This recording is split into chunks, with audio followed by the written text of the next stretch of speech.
Today is Monday, June 7, 2004. This is a meeting of the Franklin County Board of Commissioners. Yeah, they do combine the budget. Okay, let's... The salaries for the court commissioners and the Superior Court budget. And all of them, okay, all right. It's 9 o'clock. By that. Okay. Well, we didn't have our person here yet. Okay, it's 9 o'clock. And Commissioner Corcoran and Miller are present, but Mr. Brock is absent, I guess, due to illness or whatever. Guess he didn't say? He did not say? I would, I move the approval of the consent agenda. okay, I'll second. All in favor? Aye. Aye.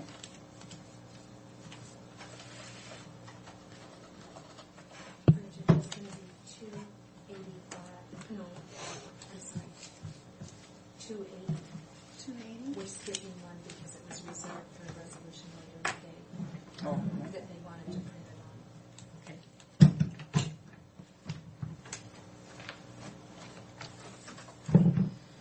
How are you, Mr. Bowen? Good.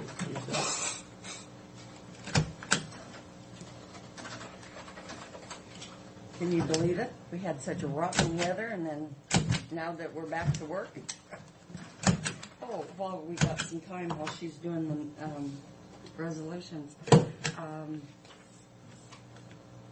President Bush has declared Friday a federal legal holiday. This coming Friday? Uh-huh. I heard that on Because the of radio. services. Well, the services are going to be Saturday, but he considered Friday a legal holiday. So, what is our procedure for the county? Do we honor that when the president declares a legal holiday, don't we? Yeah. I would assume so, yeah.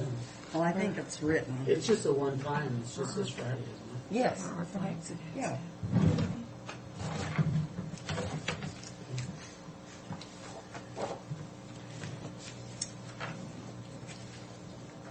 I have a certificate and a letter to go to Louis Meisner. Okay. But Mr. Brock is not here, so if you ladies would like to sign it, we can get his signature. Can we make an exception to the rule? Sure. We can have the motion made to include Mr. Brock's signature. That was on the consent agenda, was it? It was. Yeah. Was it? Number 2.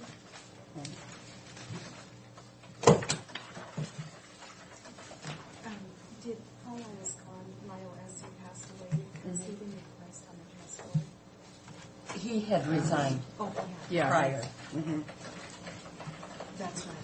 Yeah.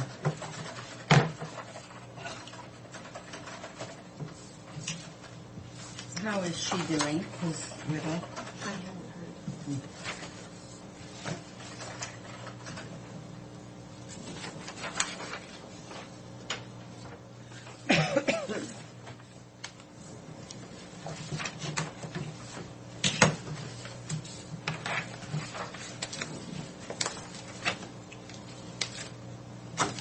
She isn't here.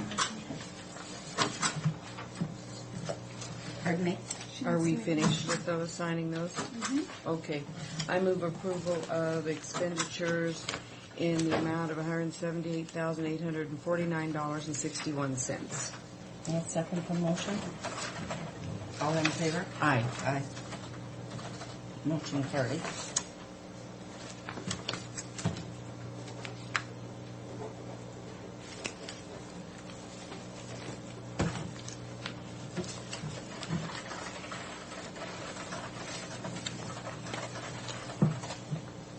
What's the sheriff's pickup out here for? it? I didn't know it here. Oh, Pat Hogan's here, I bet you he brought it It looks like a tank. in.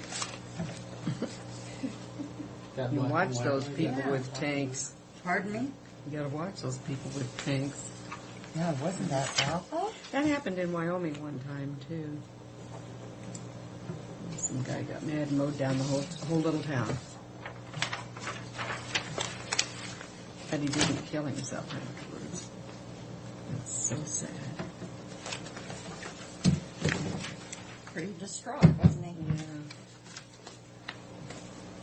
Okay, what else do you have? Okay, we have CPO class. It's an elective course. Communicate, build trust, and engage your community.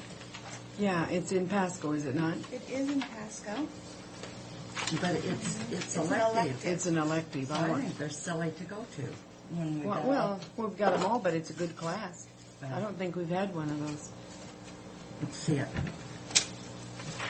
Well, they're so dang expensive. $60? $125, I believe. $125? Yeah.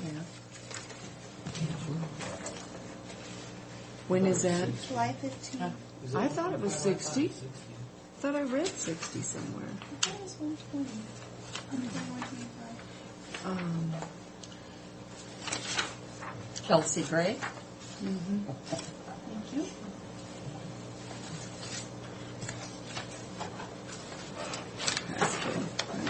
I see that, but I was looking for a price.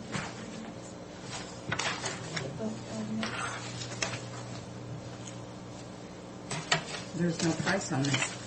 Okay, I will find out for you. Okay. It looks like these others can wait, I think. I haven't had time to look at it since Pat was going to do them, so I will find out how much this is. Do you guys know who is handling the boat ordinance public hearing this morning? Pardon me? Boat ordinance? Well, I must. Boating safety ordinance? Would that be? I'm not seeing it. Oh, no, I don't know.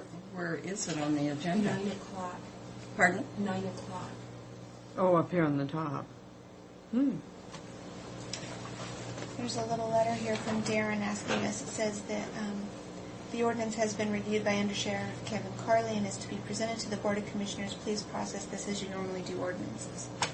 Well, we normally do have somebody come in and present. Yeah, well, we'll just Darren, postpone do you it. know who would present the voting ordinance today to the That board? isn't what he's here for, is he? The guy Oh, that- no. I don't think so. He was down in the treasurer's office.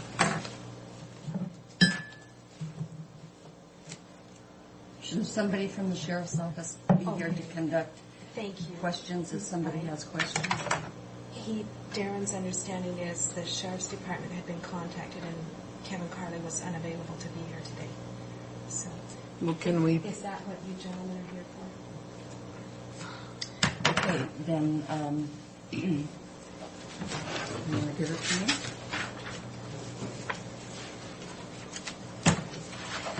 We're here for a public hearing on an ordinance for safety of boaters, swimmers, and others using waters of Franklin County and providing certain regulations and restrictions on the use of such waters and repealing ordinance number 1-78 passed on March 9th, 1978, the amending ordinance number 14-80 passed on June 23rd, 1980, and repealing and replacing Franklin County Code Chapter 12.6. And with that, make known that Commissioner Cochran and Miller are present. Mary Withers, clerk of the board. Fred Bowen? Fred Bowen, our administrator, and What's her name? Or Bridget? Bridget Stolke. our clerk of the board, our administrative secretary. And because we have members in the audience, I will open it up for anyone that is opposed to this ordinance. I don't think we're necessarily opposed to it.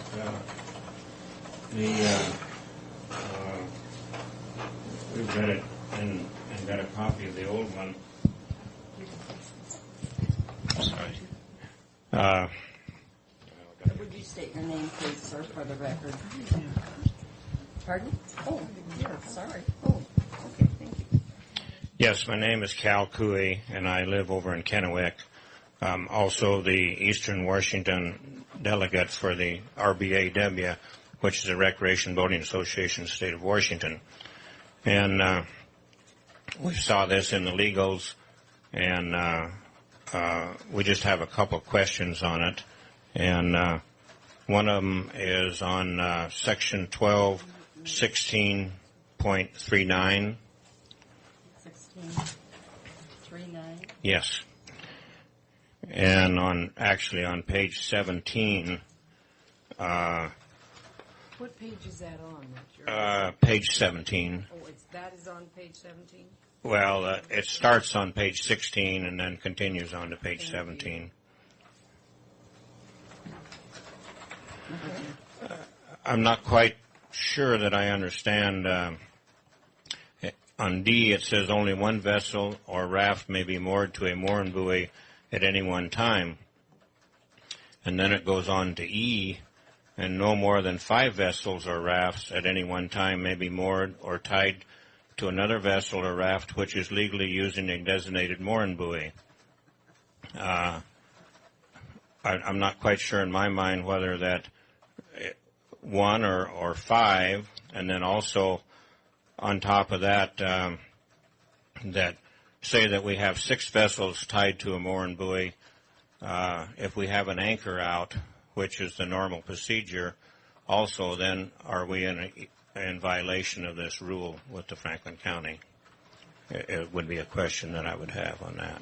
Did anyone ask if the sheriff could come over? Well, what my plan is for this hearing is to go ahead, because you're here, get your concerns or questions, and then postpone making any decision on this until we get answers ourselves from the sheriff himself.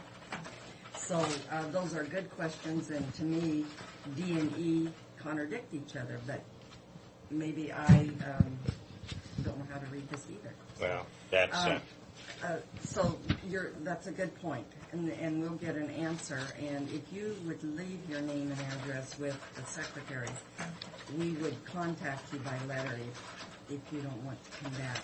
But we'll continue this hearing. But because you made the trip here, I wanted to hear your concerns. we appreciate that very much. I think Greg here has a couple of questions. He's studied it a little bit more than I have. But fundamentally, we have studied, and I haven't compared the old with the new as well as Greg has, but that we're in concurrence. I think it's very well needed to be and to updated to some extent. So, like I say, we're not against it. We just found a couple spots in there that we had some questions on. Because of the age of the former Right. ordinance and the amendment, I think it's time.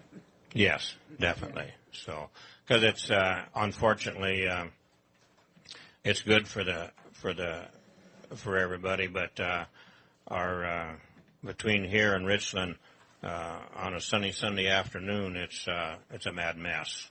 And Benton County just had recently a boat that was kicked out of the new Clover Island Marina, and he was tied to one of the buoys. Clover Island Yacht Club put in these buoys that you see out here. We put in 32 of them up and down the river, and we're in the process of putting 6 more in the Snake River up above Ice Harbor.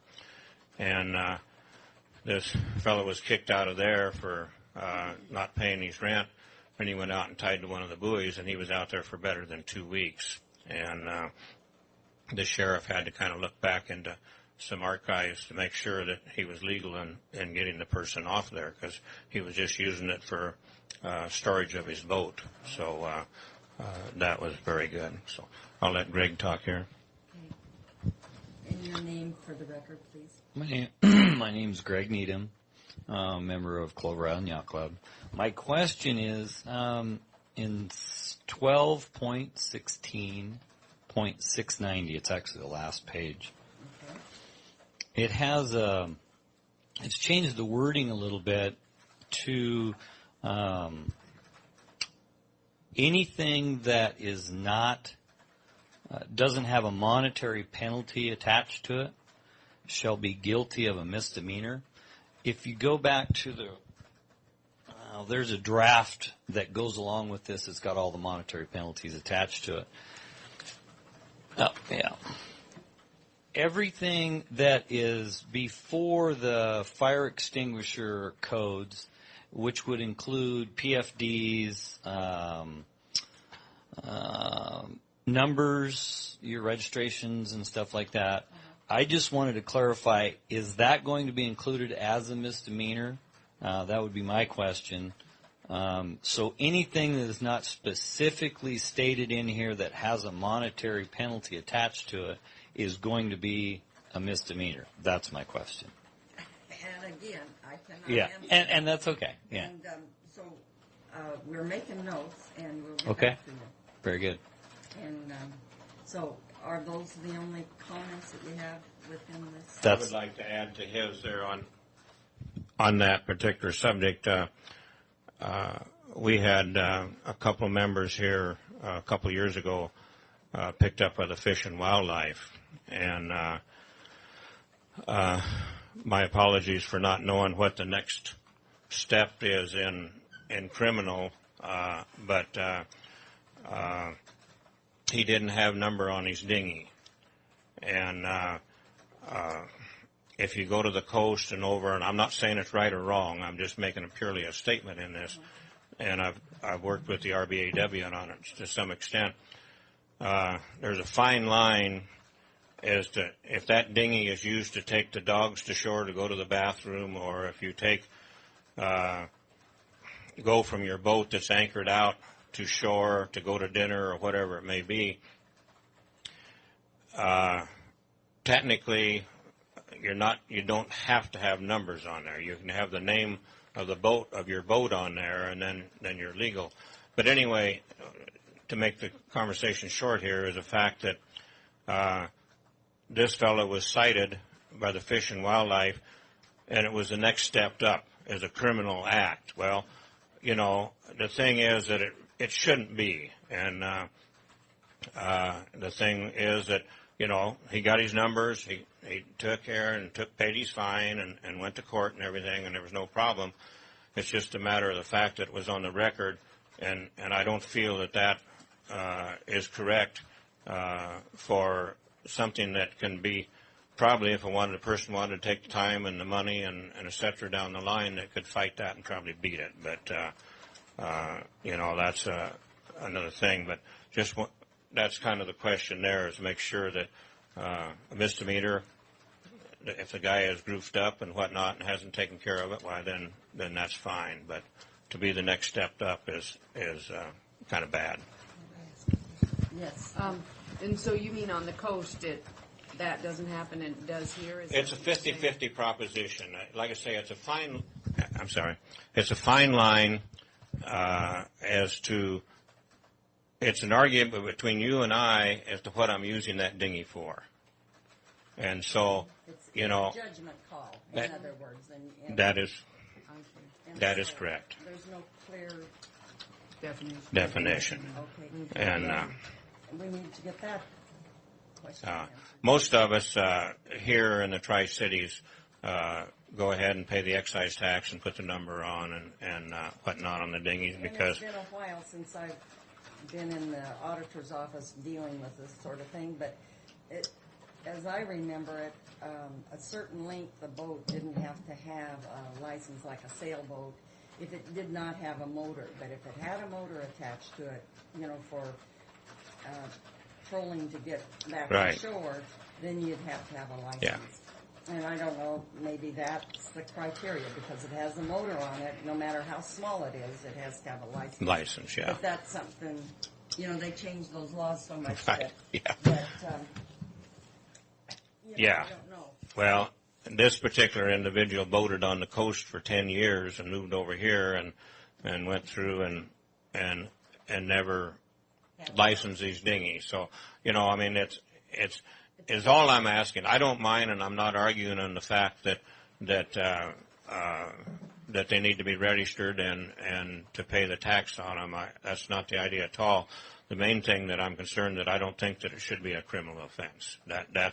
That's what I feel that something on that is not that drastic of a thing. Okay, then what we'll do then, if you have no other comments, or we'll get these questions. We will not pass this ordinance today. We'll continue this. What's our calendar like? what is today? Gosh, the 7th.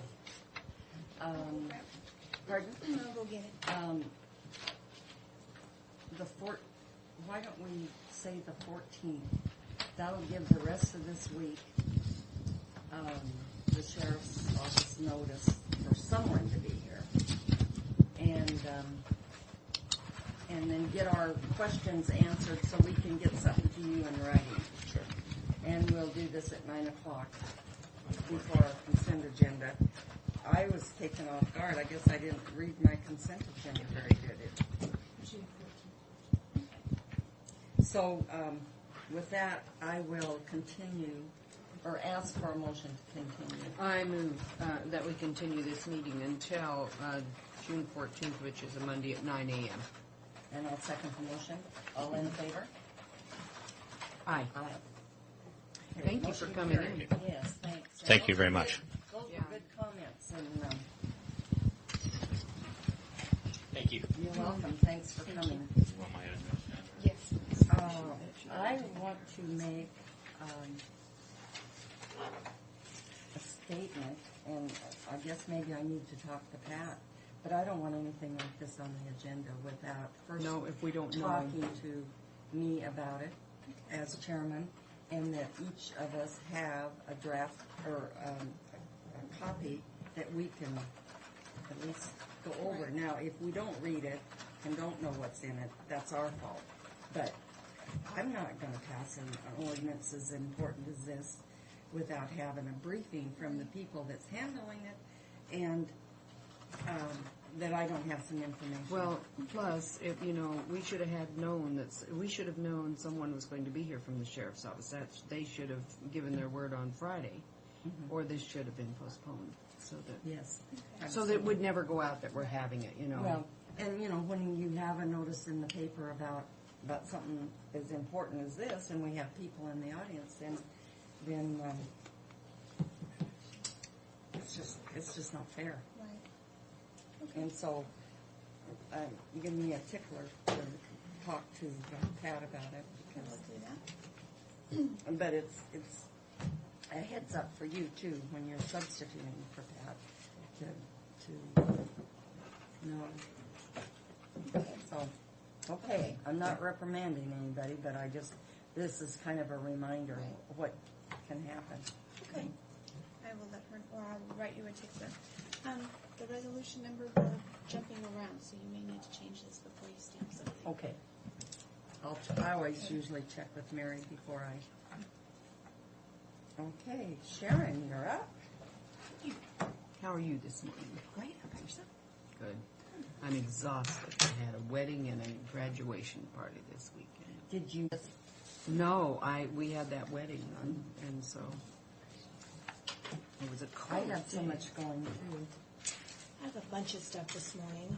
First Well. of all, a request of an apology. This supplemental request, it's a supplemental budget request, went to the Benton Board. They have one time a year that they allow those 2 weeks ago. And so it's actually been published and scheduled for a public hearing in Benton, and would need, obviously, to do the same thing Well, here in this is a Franklin. grant, isn't it? Yes, So I think it's it's a no-brainer. That was pretty much my impression, but we hadn't done that, and I hadn't prepared you for that, so I apologize. Yes, please. It's at the bottom. I move that we approve and authorize the chairman to sign the 2004 Grant Terms and Conditions Contract number WA 674-2004-E between the National Court Appointed Special Advocate Association and the Benton Franklin Juvenile Justice Center. I'll second the motion. All in favor? Aye. Aye. Thank you. The next issue is, do you have some- Now, are these originals or anything? No, These are just the actual supplement will come over. will come, so I'll give this copy to I'll let it here from this. Do you have one? she's got it. Okay, it'll come, I'll get it as an exhibit. It doesn't require. Okay. resolution. Thank you very much. Now, are we talking about this? Oh, not yet, but we Okay. can. No, We no, can no. do that one Let's- next if you want to. No? Let's go with your order. Okay. I received notice that from a woman by the name of Rosemary Ozuna with the Benton County Prosecutor's Office, who does their contracts management, that Mr. Haney's I read that. insurance had apparently lapsed and that they needed to have some decision in terms of how to move ahead. So what we did was prepared the letter that came over for you to review with a letter for your signature today. And then I sent Greg personal notice that this was going to be on in front of the board this morning. What Greg did was, in fact, sent over, of course I have to find it, notice that he had secured insurance, although his note to me indicates very clearly that his insurance had lapsed for a period of 2 months. So, and that what this indicates, and I will have the prosecutors review it to make sure that it is sufficient and meets the expectations of the contract. And he indicates that he also secured retroactive coverage back to June 3rd of 2003. So in terms of, I guess, the expectation about the coverage, presuming that it meets the expectations of the contract, and I believe on initial blush it does, then the question is whether or not this board or the Benton board has concerns about what is appears to be a breach of the contract. Because the contract specifically says that at the time of commencement of the performance of services hereunder, the attorney shall submit evidence that such insurance is in force and that such insurance will not be canceled without first giving 30 days written notice to Benton and Franklin counties. Is this a typo? It says his insurance term is June 4th, 2004, 12:01 a.m. to June 4th, 2004, 12:01 a.m. Oh, yeah. Well, if it's a typo, then it's that he didn't have any coverage, isn't it? Yeah, And I didn't even look at that. I just frankly assumed that it said 5. Well, and how can he? This isn't retroactive, obviously. No, the letter, Well, of course, it's however, got- from the insurance company appears that says as you opt to purchase 1 year of prior acts coverage, the retroactive date is June 4th, 2003, and that's in the third Okay, so paragraph they of my did it. attached Yeah, letter. but then it says 2000. And then it From says, June. let's see, there's no coverage for any claims arising from So the question becomes whether or not you, we'll need to get this clarified. Well- in terms of the Well, the letter actual even- term.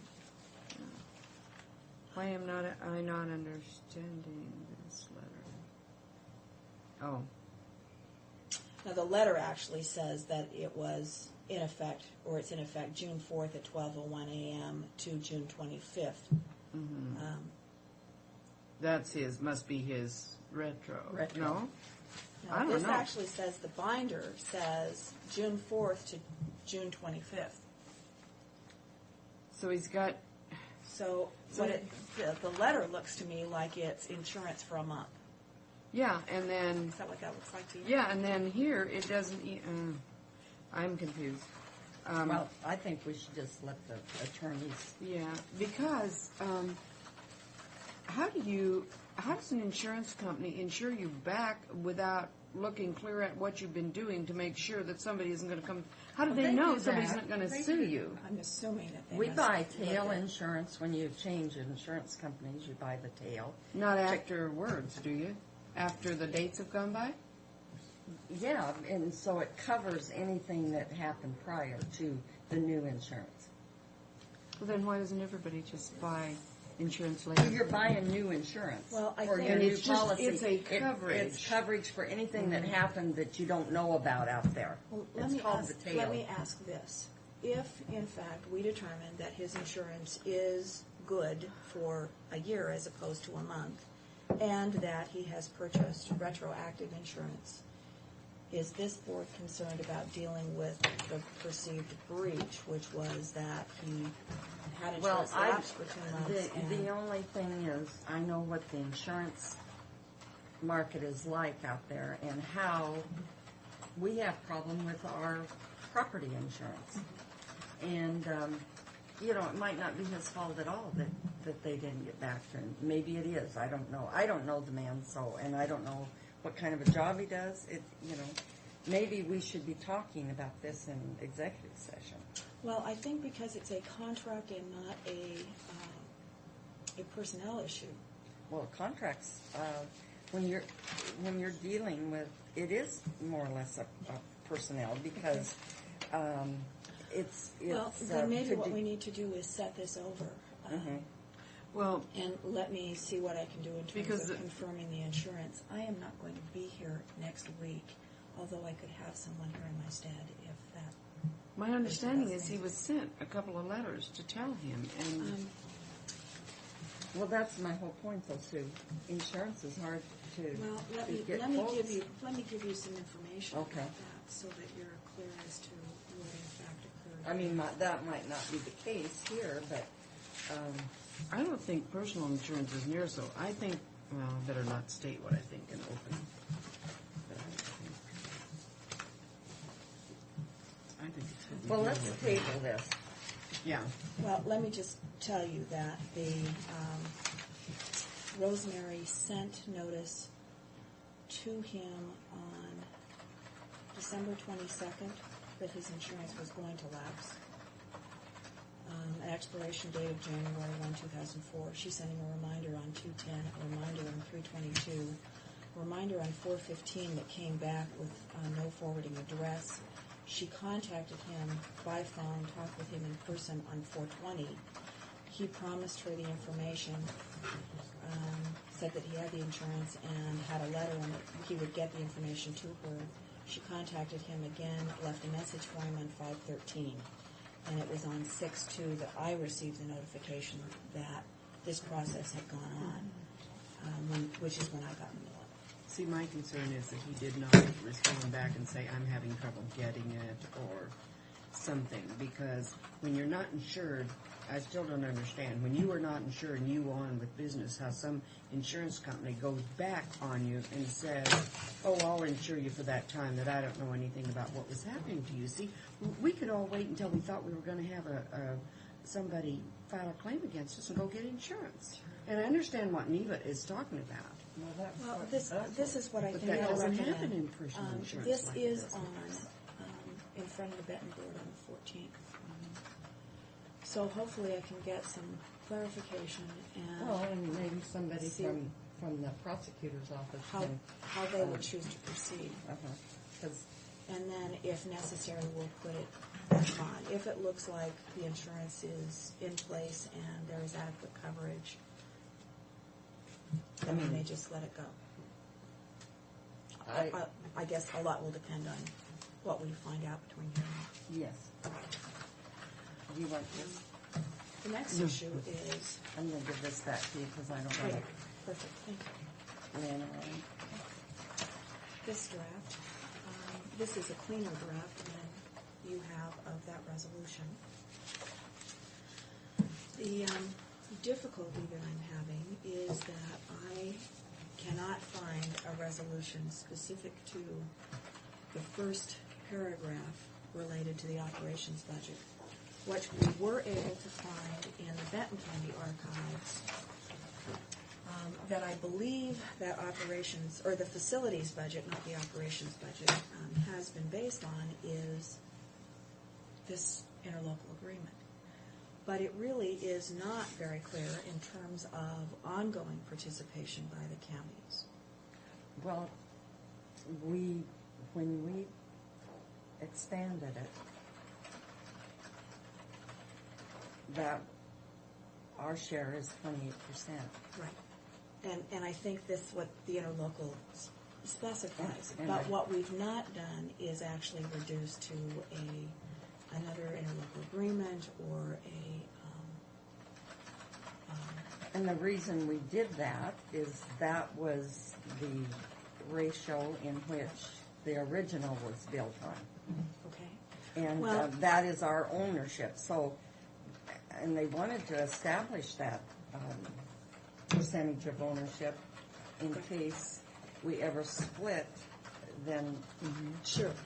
we would And I be mean, reimbursed. clearly that was a solid thing to do at the time. The question I have is whether or not, in this resolution, we should be referring to this document, or if the board feels that it's important that we do something to clarify the percentage, and make it an ongoing resolution. Is this sufficient from your perspective? And Well- if we simply reference it in this draft resolution? Well, I'm speaking, I guess, for the board, or I should be just myself, but we've tended to have actual resolutions on anything like this. But we've We cannot signed this. locate a resolution. No, I'm just saying, I would prefer a resolution. So, But I wouldn't want to change the criteria. no, I think all we need to do is essentially reduce this to a resolution that Right. establishes some kind of ongoing budget direction. Okay, so I think that what I'll do is talk with the prosecutors and we'll redraft this, and either we'll make it a separate and distinct resolution, or we'll incorporate language that Now, this defines is just either. for the facilities. We're just talking about facilities. With respect to the 2872. Yeah. Right. And then the operations will be based on the population. Right. So I just think it's important that as long as we're doing it, we make sure that it's clean and we try to get it cleared up. I think we need two separate resolutions. Yeah. Okay. That's what we'll work on. The last thing that I need to share with you is that I got notice 2 weeks ago from DSHS, Juvenile Rehabilitation Administration, that they are going to reduce our short-term transition program by a third. And that's the money that supplemented our detention facility when we lost the community commitment program. It's about a $64,000, at least $64,000 hit per year, which means $32,000 for the remainder of this year. We have turned this upside down and inside out. Everything from, again, another reduction to the facility and laying off detention officers to where else we might be able to look. Now, answer me this. How can they do that now? I mean, did the legislature mandate this? Or are they just... No, that's administrative use of their dollars. There's nothing in legislation that dictates or demands that they contract with us. And they're doing this in the middle of our budget. I mean, we At- budgeted these dollars But at the beginning of their fiscal year in But July. was there an end to this contract, and is there an end to this promise, contract, commitment? They can give us 30 days. Okay, and this is our 30 days.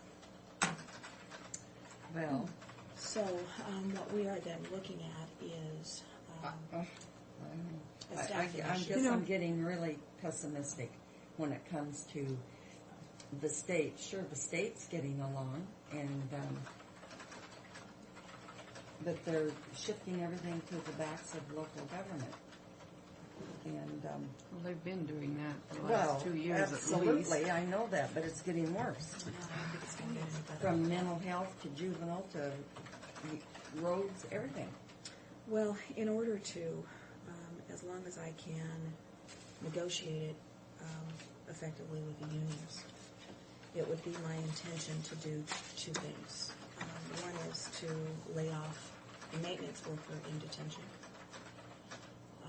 and expect that the primary maintenance work for that position be picked up by detention officers so that we don't lay off detention officers and can maintain the facility at its current operational level, because we are kicking kids out right and left right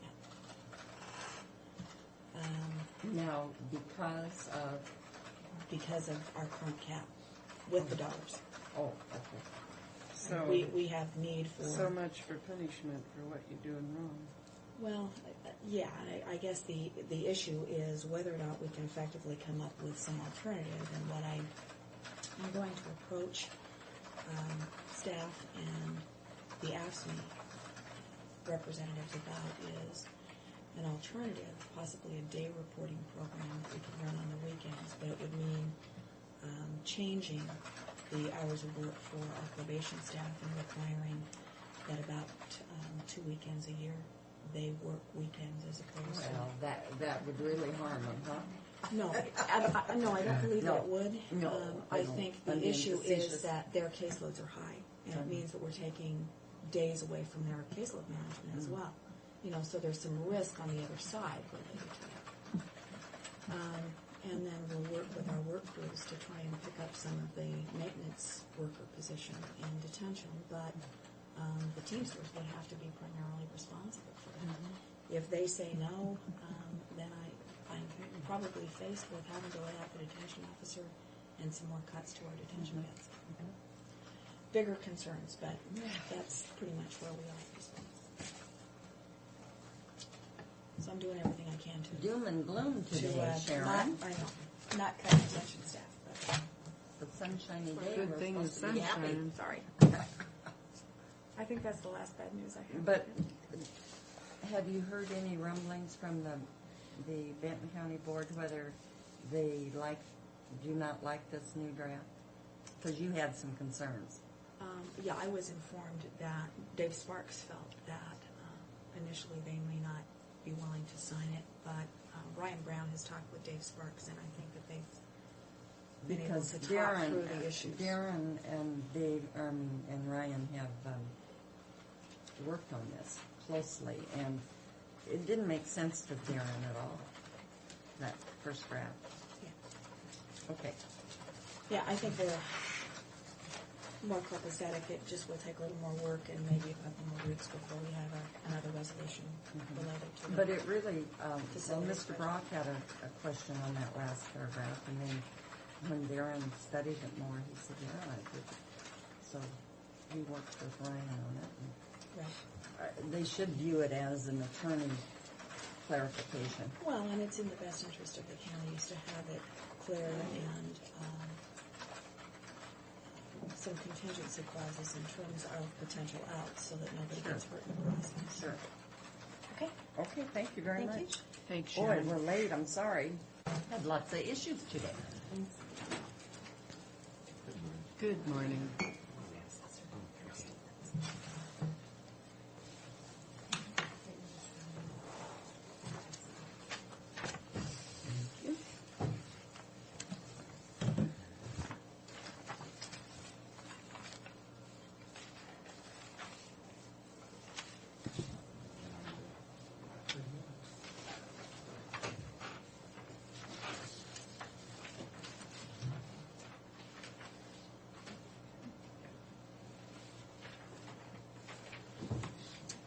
Okay, we're here today for a public hearing regarding a short plat, 2004-05 for Delbert Quisden to short plat 61.78 acres into 2 lots. Lot 1 is approximately 5.01 acres and Lot 2 will be 56.77 acres. The property is zoned ag production and is located northwest of Basin City Rural Settlement Area.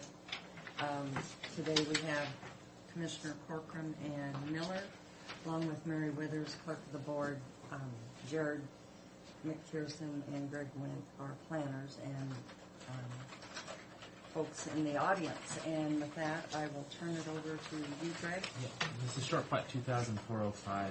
They've applied to short plat approximately 61.78 acres into 2 lots. Lot 1 is approximately 5 acres. Lot 2 is about 56 acres. Property zone ag production is located northwest of Basin City, west of Sage Hill Road, east of Columbia Road on the north side of Basin Hill Road near the northwest intersection of Waloop and Basin Hill Road. As the short plat's been applied for, it is in compliance with our county subdivision ordinance. It is? It is. Okay. And we are recommending approval of this application subject to the 7 findings and the 5 conditions as shown in the action summary. This is a copy of the plat as submitted by the applicant. The yellow identifies the perimeter of the property, and this is the proposed lot that's being taken off of the property. This is Basin Hill Road, and this is Waloop Road. Shows it as Whale Road, but it's actually Waloop Road. The orange identify bureau facilities, the center line of the drains there. We have some conditions. The application must comply with the health department, obviously. There's an ownership issue as far as the auditor likes for recording they have named the Judell Farms and then the actual Delbert Judy Wisdom on the back. They just like it to be consistent. Skibbit needs a 10-foot easement from the unit's legal point of delivery for Lot 2. USBR has an additional facility on the west side of the property that needs to be identified. We have our standard short plat approval for 1 year. There's our standard park fees for lot number 2, which is $50. And again, the Whale Road being changed to Waloop Road. Pretty straightforward. Those are the conditions, and staff again would recommend preliminary approval of the application. With that, I will open it up to the audience, and first we will have the opposition to this short plat. Anyone that would like to speak in opposition to this short plat is welcome to speak. Is there anyone in the audience that would like to speak in opposition? Okay, I'd like to. What's the purpose of this plat? We'd like you to come up to the microphone so it will record. Okay. And state your name, please. Okay. Frank Ochoa. I'd like to know what the purpose of this plat is. The purpose of the plat is to separate the home and structures off of the farm. And the rest of it would be what? Will remain as a farm unit. Farm unit. I understand there's a new ownership going to take place. Ownership of that land. I don't know. The current ownership is Delbert and Judy Wisdom. Yeah, I understand there was a sale. The DNR bought that ground, purchased that ground. I don't know. It currently shows that Delbert and Judy Wisdom own the property. You don't know, or you don't want to say. I don't know if DNR has any interest in the property. Well, I mean. Well, we would have no reason not to say if we knew there was. Yeah. I don't know. Okay, I farm on south part of that, and that farm ground, the way it's handled right now, I'm having trouble with water. Now they draw directly out of a canal, that services me, and they flood back into it. Now Dell, as a farmer, I can work with, but this DNR, I don't know if I can work with him or not. Well, could I ask a question that maybe will clarify that, possibly? This short plat has to be finalized with the Wisdoms being the owners. Correct. Or DNR has to go through a new that's process. True, a new owner would have to then. And this short plat would just be preliminary approval today if that's what we do. But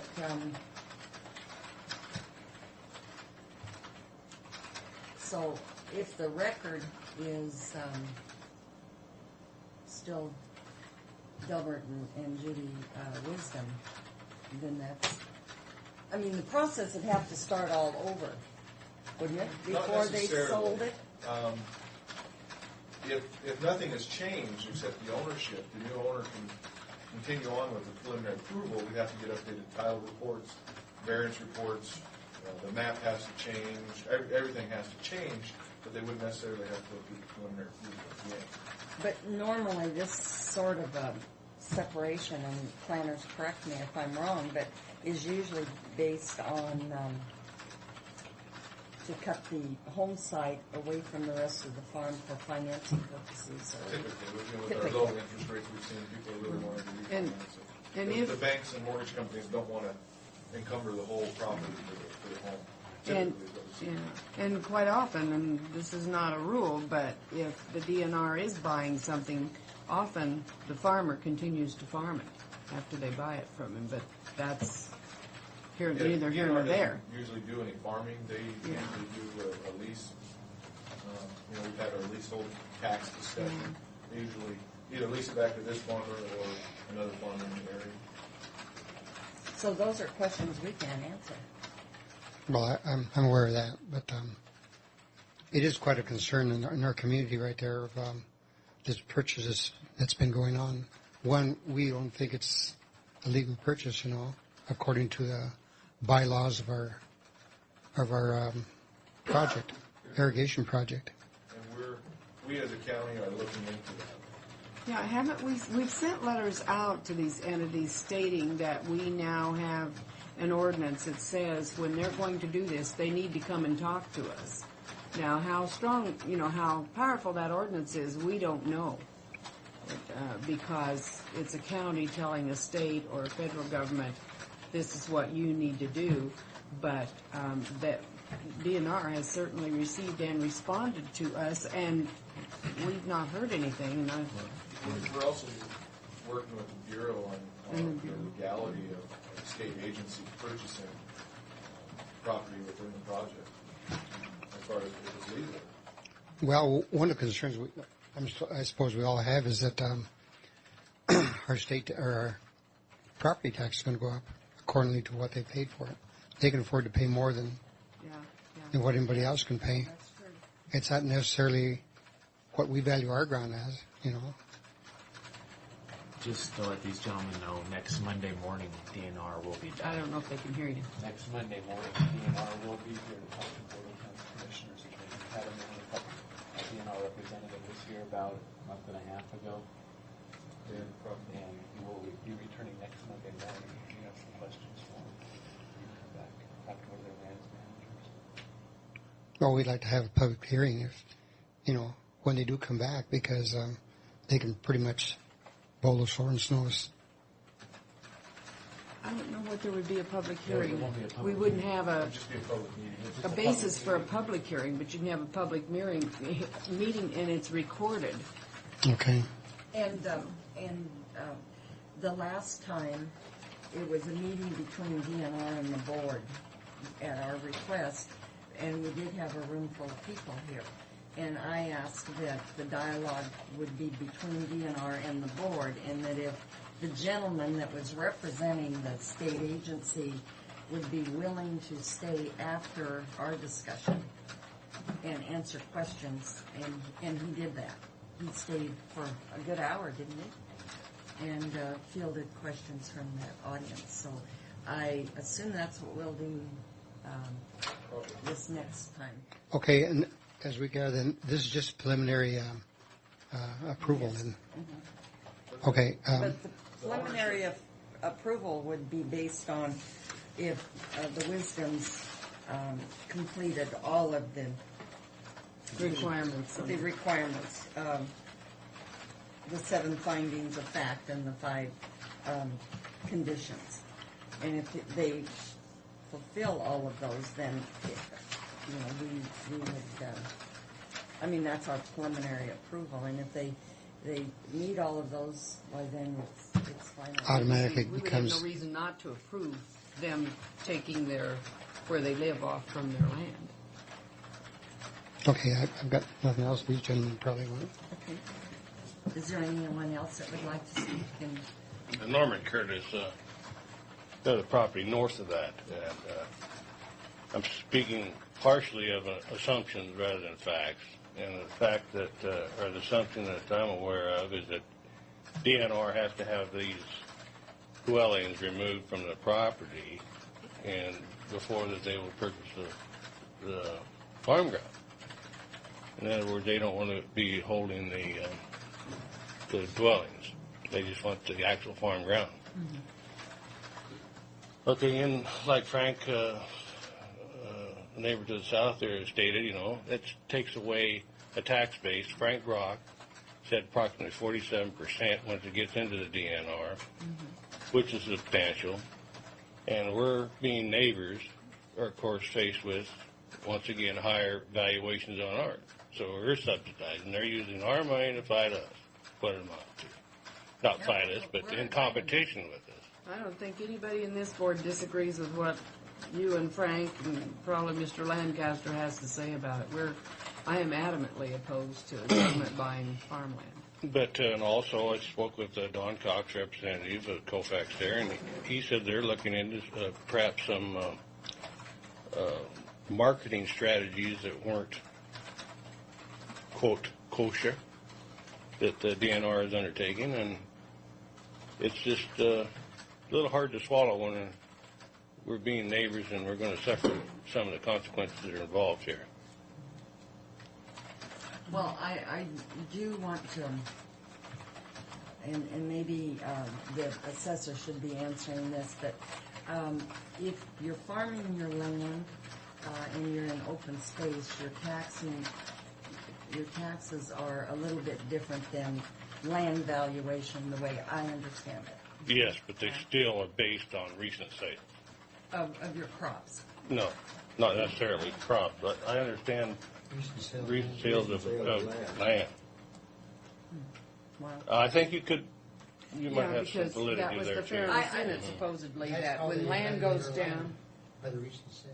That might be one factor in their I evaluation. think I in don't the know. homes, but I think if you're in the open space program, it's different. But I could be wrong. I wish the assessor would be here. Yeah. Well, like I say, I have nothing against Mr. Wisdom or Judy or whoever to try to secure the maximum amount of money for their property. Right. It's just the fact that DNR has a lot more capabilities than the rest of us do. And we're suffering the increases to cover up their tail feathers. Okay. And it's not right. Thank you. Okay.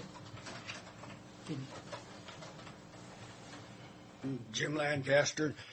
My main concern is what it's going to do to our tax. The state coming in, because this is the third piece of property they've bought in Block 20 in recent years. Block 20, huh? Yeah. Okay. I'll try and have some information from the assessor, or have the assessor here on Monday, because, we're not experts on taxes. But all of our assumptions or whatever are not going to do anything to hinder the preliminary approval, correct? I don't think we have any legal grounds to not approve it, is my way of thinking. Is that Yeah, right? a lot of would'ves, assumptions, there's nothing, the short platting process in that state law doesn't take into account potential sales. Unfortunately, it's under the current ownership, and the current owner has applied for a short plat that meets the requirements of the short plat ordinance. So, Greg, I can't hear you. I was just letting them know the meeting will be taking place at 9:30 next Monday in this room. Okay. Here? Yes. And you're certainly welcome to come. They're open meetings. Sure, that's a waste of time for us. No, I don't think so. I wish you would come. Yeah, but too much. I can see it already. Well, there's just so much we can do other than, this is a legitimate request for a short plat. He's paid his fees, and But we don't have a legitimate request also? well, I think your concerns are legitimate, but they're And not. I think they're there not are covered in the concerns, too. law, and we can't circumvent the law. and we've tried with our ordinance, and I guess Perhaps, needs to be perhaps that tested. is what he's going to tell us when he comes in, is they're considering buying that. I don't know. But we asked him to come back. They're valid concerns, and we all share them, and we're trying to work through those with DNR, but unfortunately, they're assumptions that don't really have a lot of bearing on the short platting of property, if it's complied with the ordinances. Assumptions. Because many people do that when they're thinking of retiring or any certain reason, you know, and for financing reason, so they could do it with no plan of anything, and that's. I guess the bottom line is we're just trying to still be in. This short plat right here is his shop and labor housing. Has nothing to do with his home place as far as retirement. His home place is different. He's short platted. Yeah, you know it. And this is for the benefit of DNR. His shop and labor house are not in the separation part, in the part that he's. Yeah. That's the 5 acres. Right there. They are Yeah. included. That's not his home place. Oh, that's not his That's not home. where he lives right now. Well, I think we've already done that on Yeah. that. On The his other home one place. was done last year. Yeah. Is this his hired man, or? Well, that's where he had his hired man. And he's And got he had a a shop there. building. Yeah, see, the ordinance still, for the farm family or for farm labor for permanent hire. Yeah, he can do that. Okay, I guess there's no other comments from the public? You haven't asked for those. Oh, is there anyone in the audience that's in favor of this short plat? Is there anyone in the audience that's in favor of this short plat? And for the third and last time, is there anyone in the audience that's in favor of this short plat? With that, hearing none, I will close the public hearing and ask Mrs. Miller, do you have any more comments? No, I don't, and I would move for approval. With the 7 findings and 5 conditions? Oh, I should read it. Excuse me. I'll rephrase that. I move that we grant preliminary approval of short plat 2004-05, subject to the 7 findings of fact and the 5 conditions of approval. And I'll second the motion. All in favor? Aye. Motion carries. And again, we have no legal reason to deny this. No, we were And we are exploring Mary, what is the options next? to But how do they get around the 960 legality of Sue? How do they get around the 960 acres? I think that was another question that came up in our discussion with him. Yeah. I think some of these things are things we need to talk to the legislature about and get fixed. They've got that let them on land just right there in Block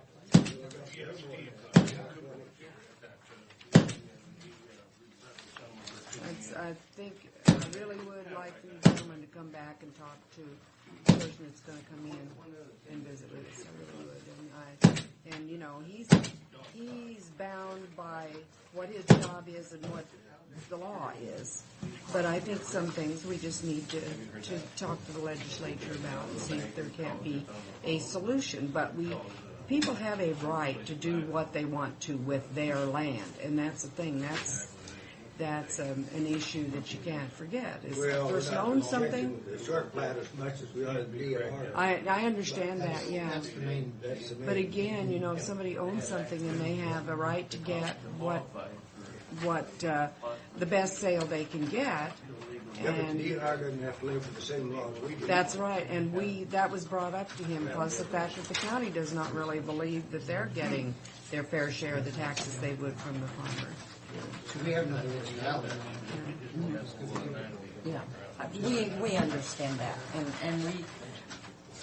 I hear your frustration, but it's a concern to us, losing the tax base also. Well, and, you know, read the paper the other day. There's big farms. There's not very many little farms. And we need those family established their farms. own tax base. Pardon me? They established our tax base. The neighboring. Yeah. I know. I know, Frank. Aren't you glad you're out of it now, sir? I'm not. My husband is. He doesn't miss it one bit. No, I miss living out there. I don't miss the drive, but I miss living out there. So they've already got the guy. As long as they step within those parameters. Trying to talk her into moving back. Yeah, so I can run again. Thank you. You're welcome. Thanks for coming in. Sorry we didn't have better answers for you. Well, But we do have that ordinance in place, and you know, it just depends on what kind of chief. It's hard to fight Big Brother. Well, it's just like speaking to the gentleman here, you know, they've got 15 attorneys sitting around nothing to do. So they've already got it in the guidelines of the parameters of the law. And it's just a matter of We need to how work many with the people- legislators How many about people are this. going to find legitimate reason to be concerned? Who should we contact? Our legislators. Well, I think Mike Hewitt for one, Okay. and of course the 9th district, which is Mr. Cox, and isn't Sheehan. Sheehan and Schlesler? Schlesler. But which one of them is running for? Mark is running for Sheehan's office. Sheehan's running for Heathercutt's office, and Heathercutt's running for. So, but anyway, they're still your representatives right now. Well, we got one all fired up about this deal if he gets elected. Who's that? Steve Haley. Oh, Steve, yeah. I bet. Yep, Yeah. you'll have a good one Well, there. Thank you. But like I previously stated, they've no doubt got all the bases covered. However, Mr. Cox and I were conversing, and he stated the fact that how do they even become aware of properties are for sale when nobody even knows about them?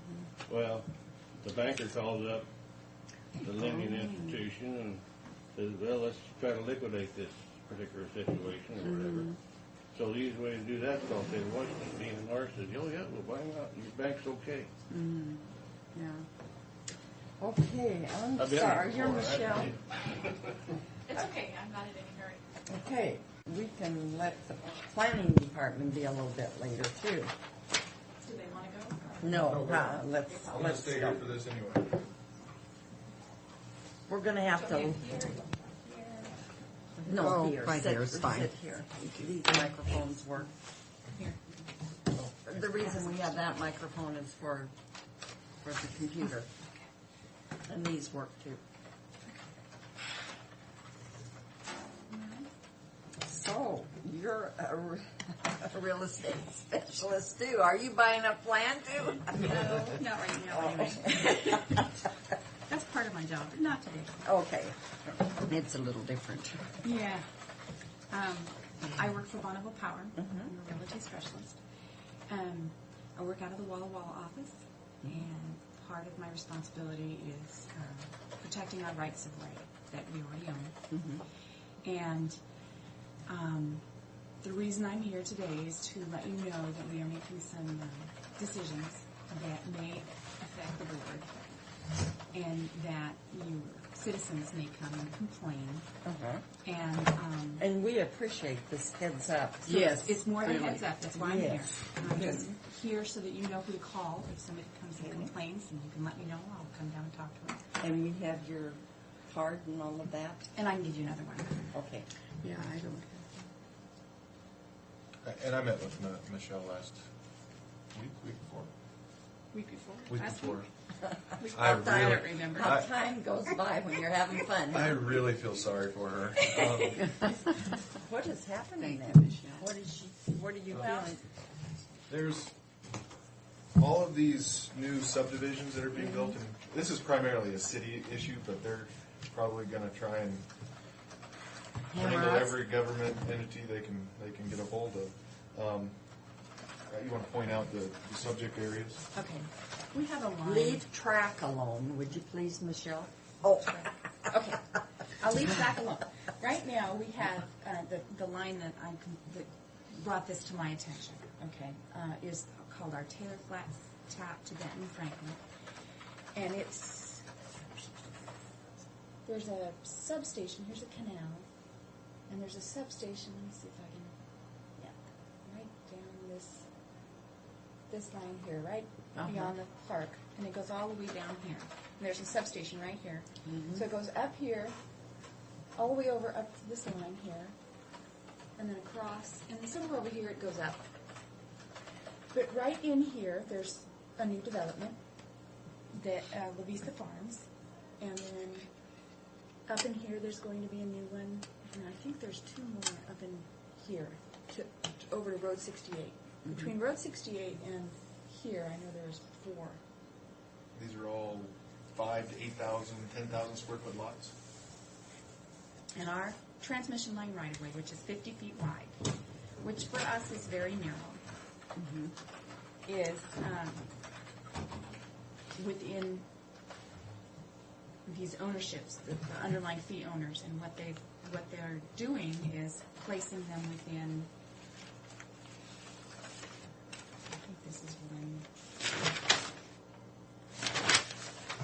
See, they've got our line here. It's hard to see, and it's hard. These maps are really difficult to understand anyway.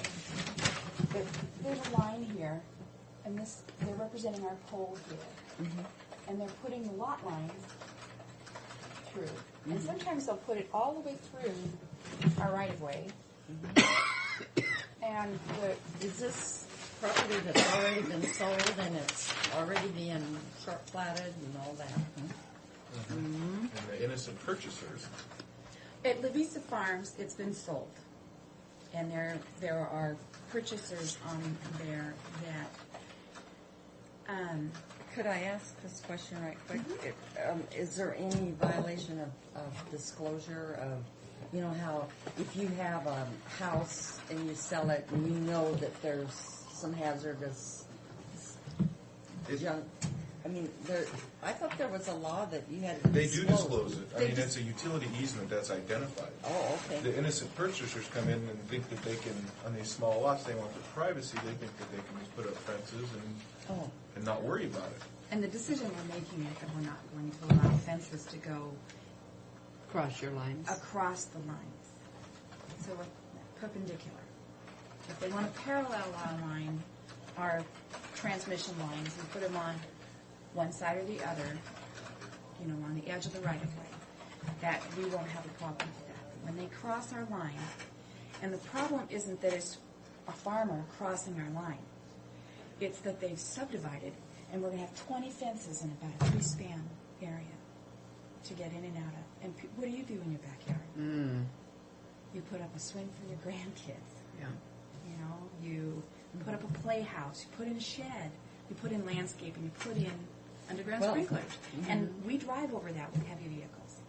And it ruins things, and it makes people upset. So we try to warn them in advance that this is going to happen. Well, I know the lot that I bought back in '63, or my house, we had a plot plan, and say this is my lot because it's a quarter of an acre, and we had a dot here that says power pole, and so my surveyor, when he did my fencing and all my curbing and things, measured from that power pole 10 feet in. Well, and that's the way everybody prior on my block built their fences.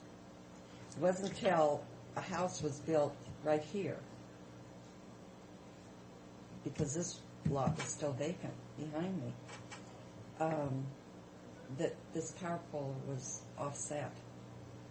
It wasn't in the center of the easement. In other words, 10 feet this way and 10 feet this way. So I'm 3 feet on the PUD's easement, because they'll never put an alley in there.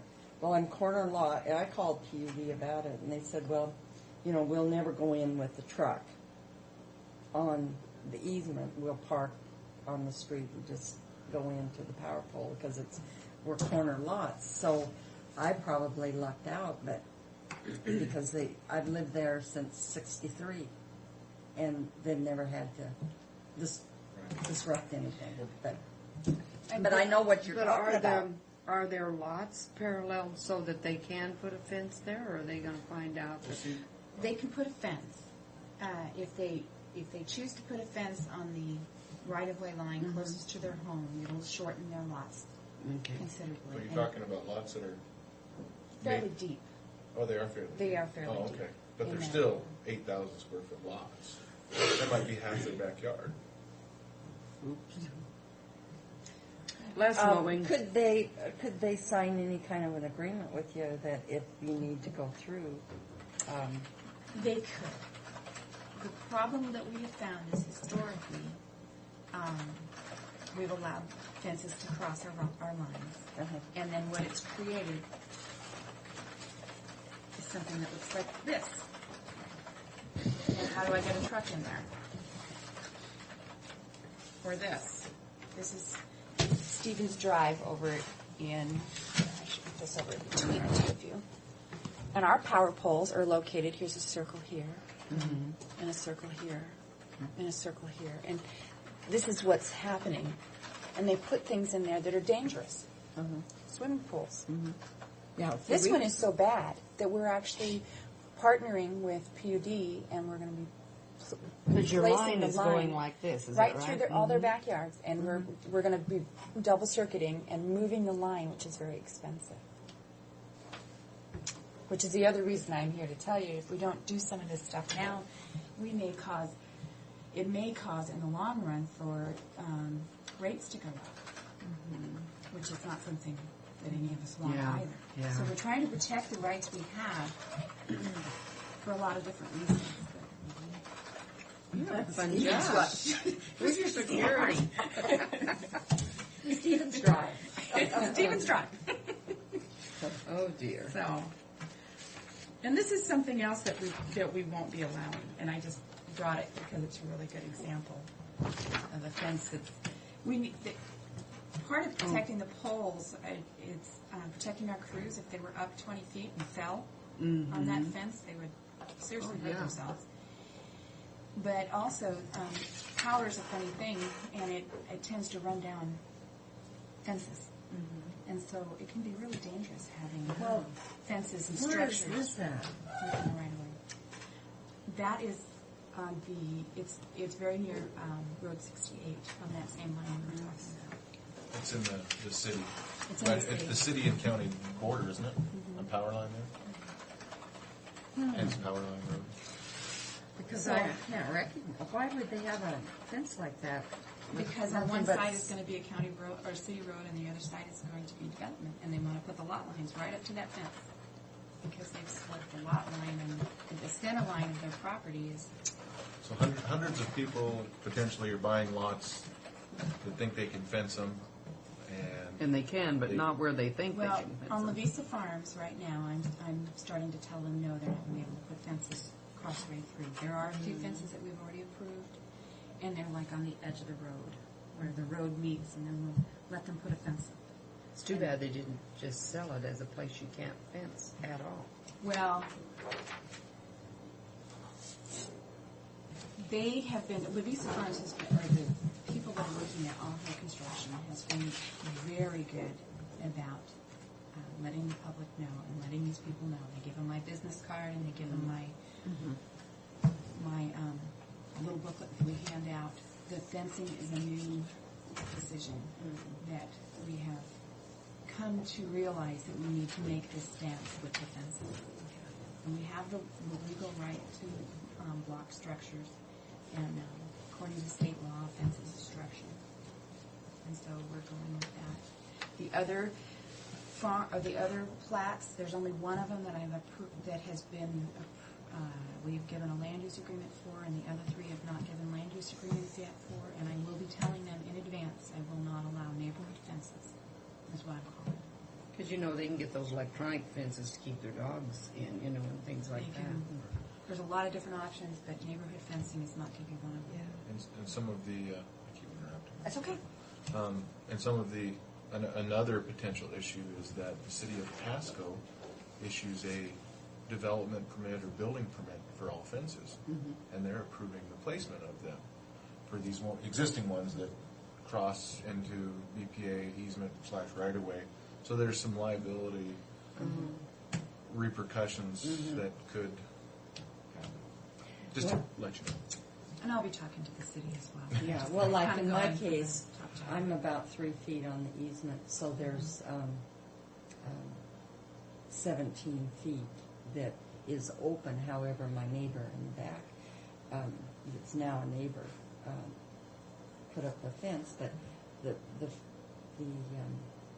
one before the existing person, we had a big gate, and so a truck could get into that power pole, and there's nothing planted back there. I just think they should mow your fence down if they Well,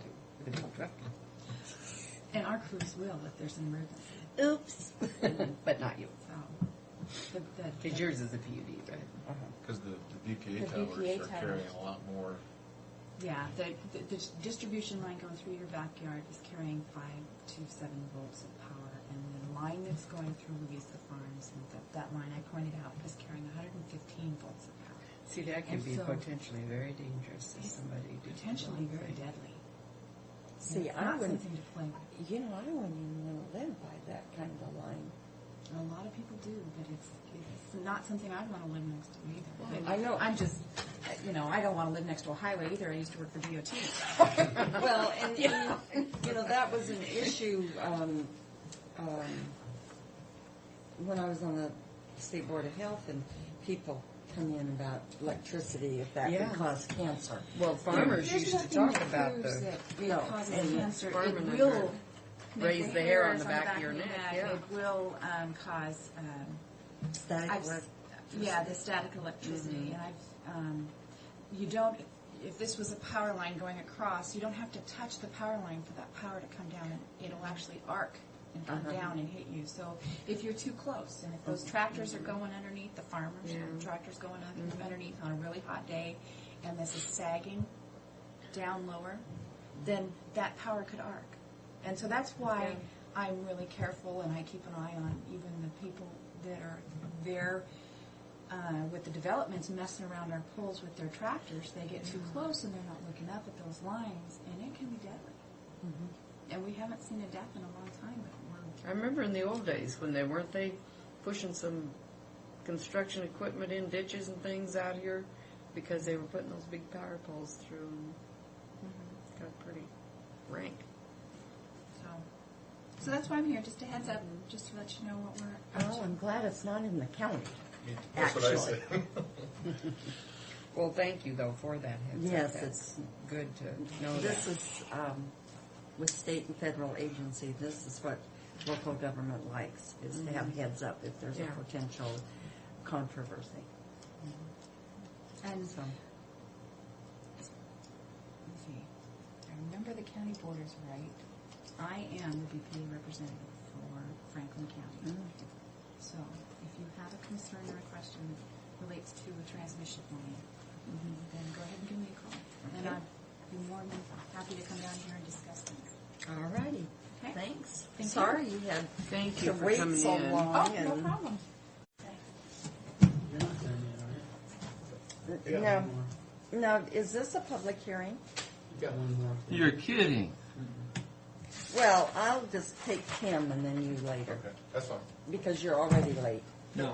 I'll just sit down. So you just might as well be later. I received another Oh, call I'll be from real my quick. friend. Street? Which friend? Hector. Oh, Hector. Discussion. What? Well, I told Mr. McPherson you should hush up.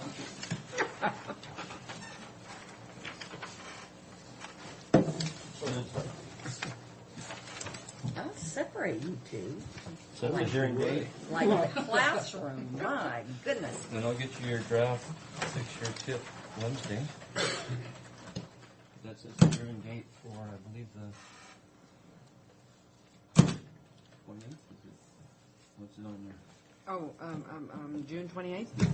You have nothing else to say on this? You would just like... No, I just set the hearing date for the Okay. 6-year tips. and I move the is that- approval of setting a hearing date to be held 9:45 a.m. Monday, June 28, 2004, at our office at the Courthouse Annex, and it is for the 6-year Transportation Improvement Plan.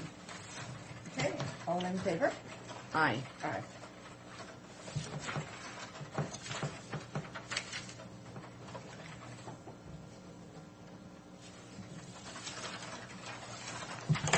things under other. Okay.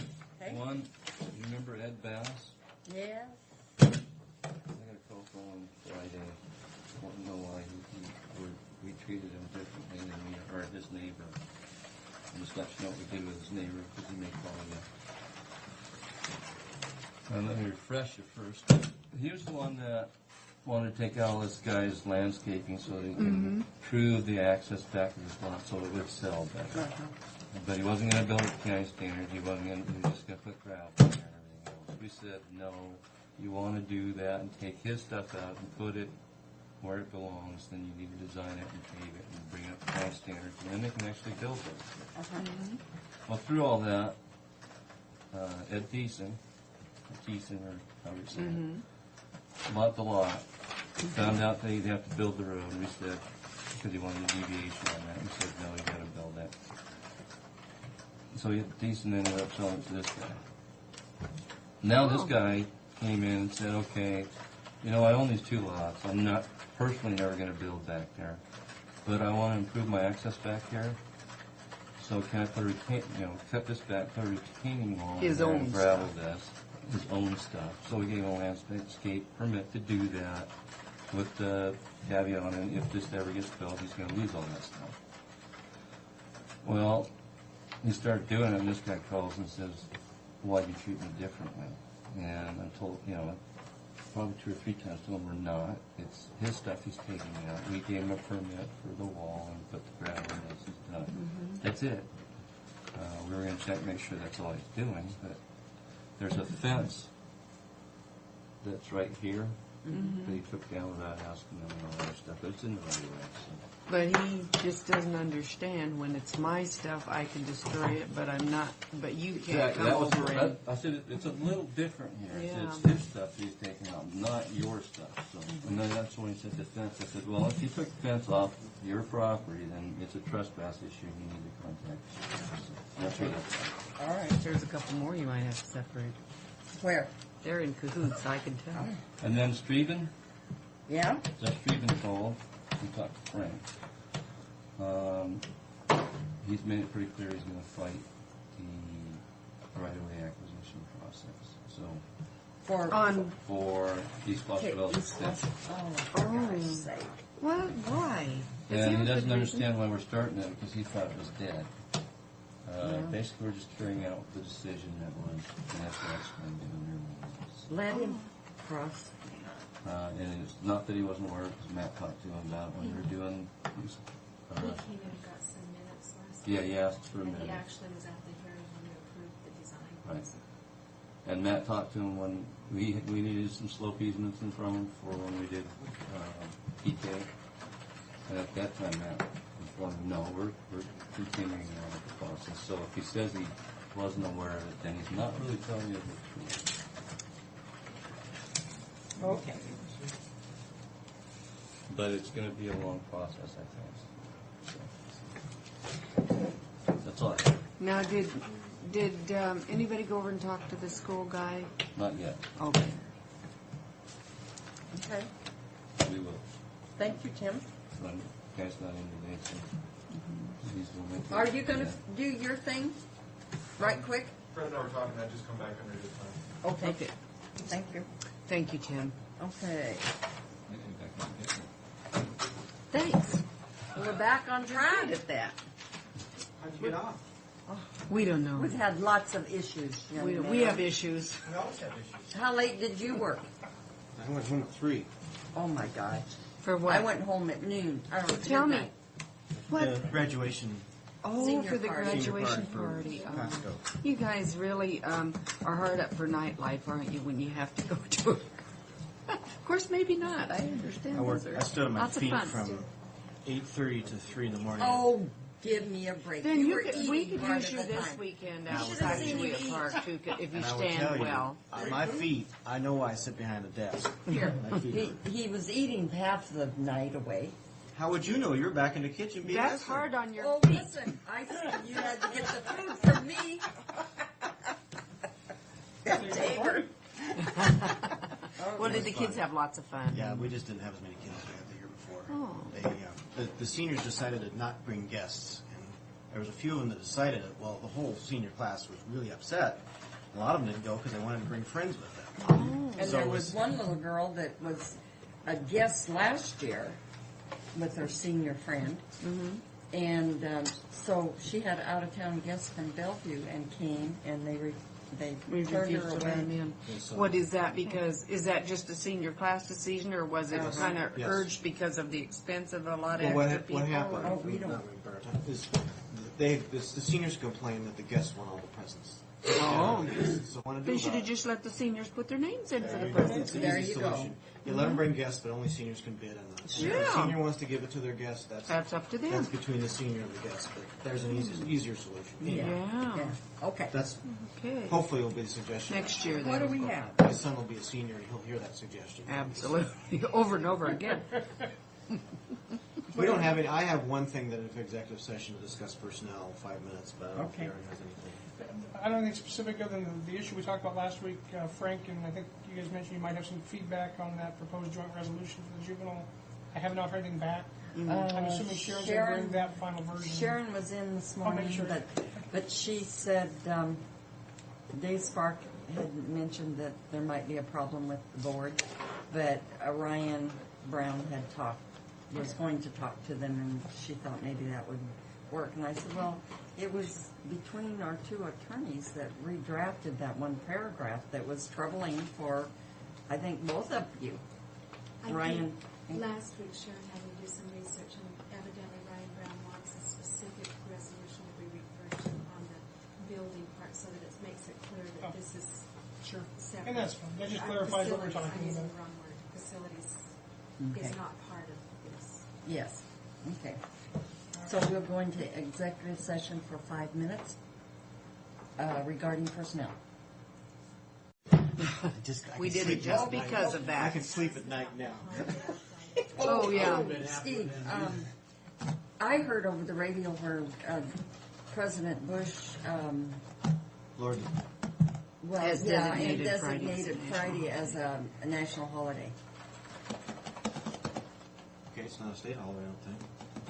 Well, but I think our ordinance says that we have to observe, or that we would observe presidential.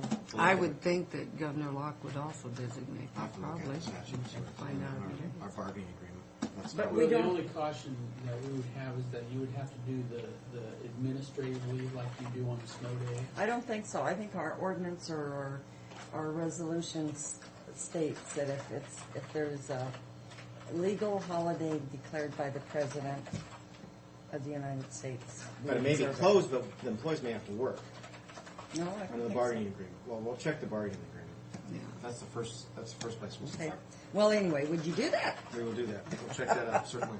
And the flag was not a half-staff this morning, according to my attorneys. It was not? It was not a half-staff this morning when they came to work. Well, I asked, and they said it's going to be, so I don't know why the flag wouldn't have been, because it's. That was early. And Darren's going with me. You're on your own. I'm leaving. Nice to see you. Good to see you. He's always brings good news. I'm not Sure about that. I'm not sure about that. About what? Him bringing good news always. Well, all I'm saying is, the allegations have been made against our office, and I don't want our office involved in negotiations Allegations? by the plaintiff in the lawsuit. So there's a clear conflict from my office to be involved. Is Alicia going to be here? I received a telephone call this morning, and she is ill. Ill? Ill. She was supposed to be here. I want to clarify. He's Chris. saying to listen only, not to participate. Oh. Because we have a conflict. Well, maybe. I'm leaving. You want executive session? Again? Yes. For how long? Probably an hour. Oh. No, I don't know. How It's long? set for half Chris? an hour right now. Okay, let's go for that. And if we need more time. And we'll move on. Said Mr. Brock unfortunately isn't here. He's on a mission, a secret mission for the president. I expect to see you all summer, by the way, soccer games. I'll try. I love those soccer games. I have Lexi on my team. She's on your team? I was hoping she would. I played the tournament for us. Yeah, I went to the tournament. Were you there? Yeah. That little Carly or whatever, she's pretty good too. Yeah, who's got the muzzle and mother? You what? Got the muzzle and mother. Yes. I've heard I know. that often. Well, hey, Lexi's mother was pretty bossy too. She was right up there telling them what to do. So. Yeah, I try to convince the kids you don't need to listen. Don't listen to your mother. Listen to them. Yeah, it's fun to watch those kids. Those kids from Yakima were pretty darn good. Thank you. Yeah, incredibly good. They were professional.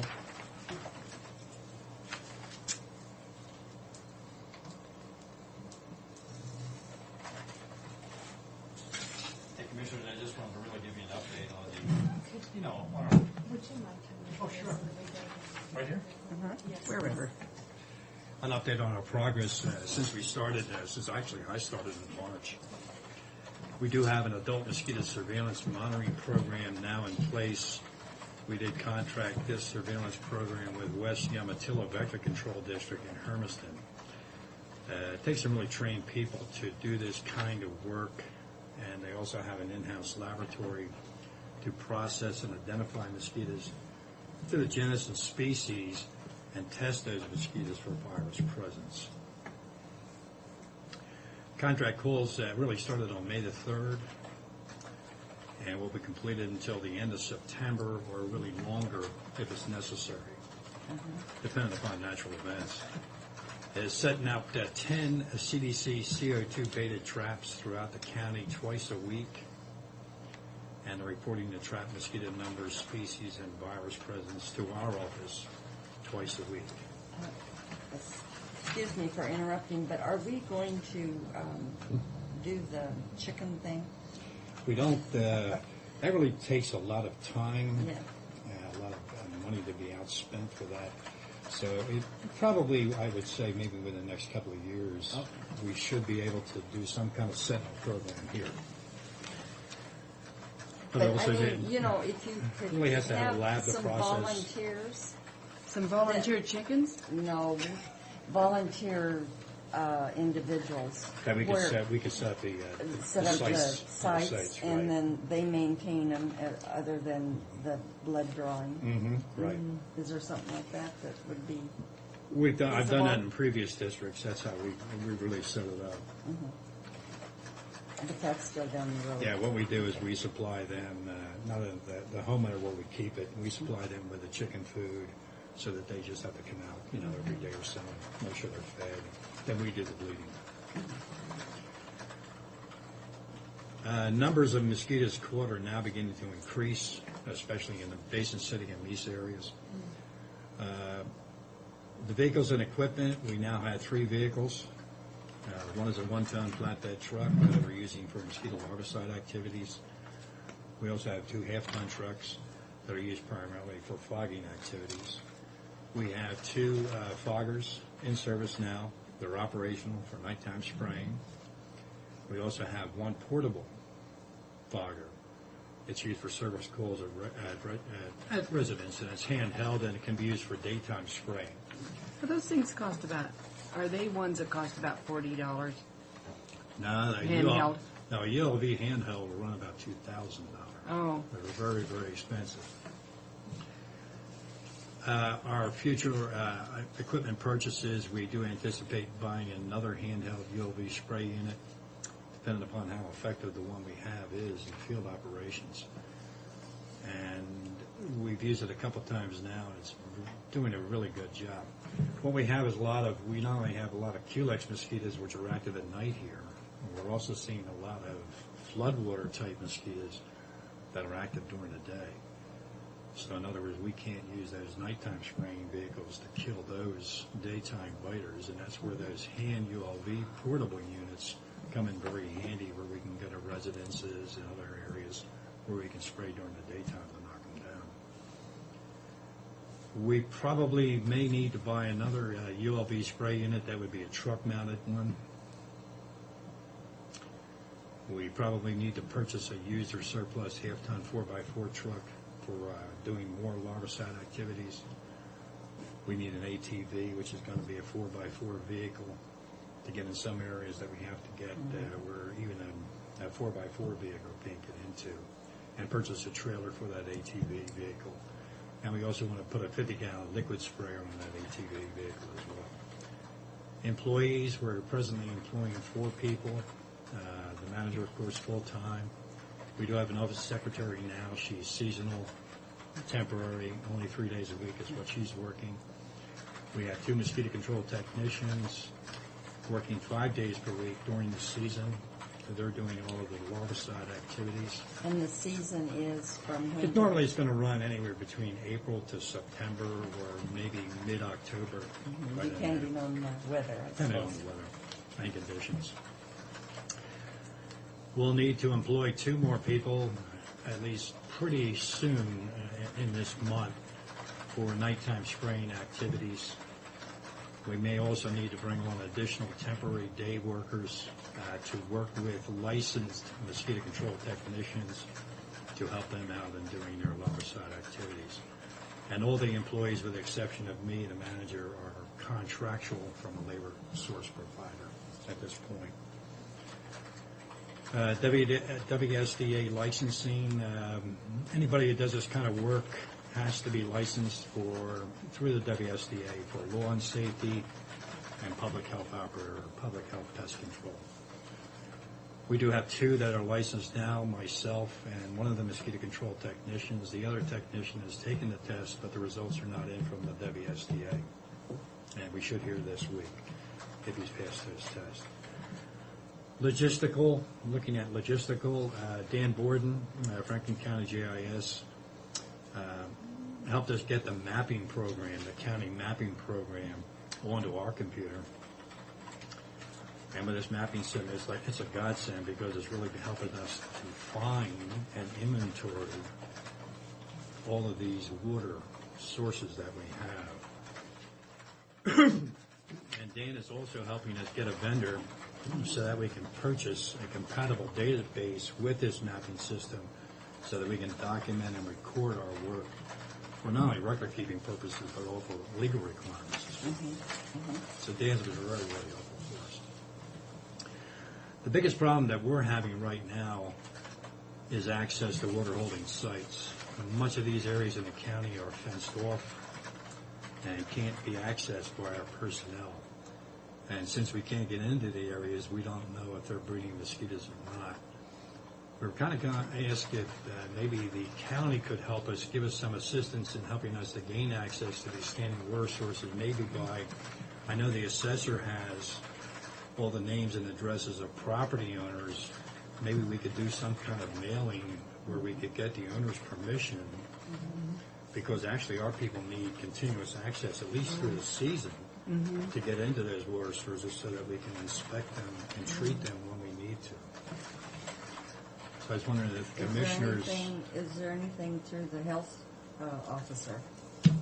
No. This is not considered a health issue? No, it's actually the RCW for mosquito control allows access.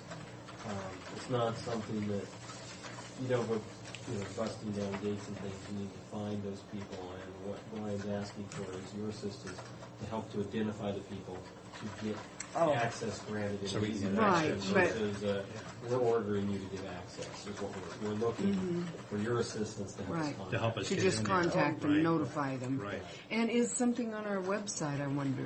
Would that, You can get that. any kind of help?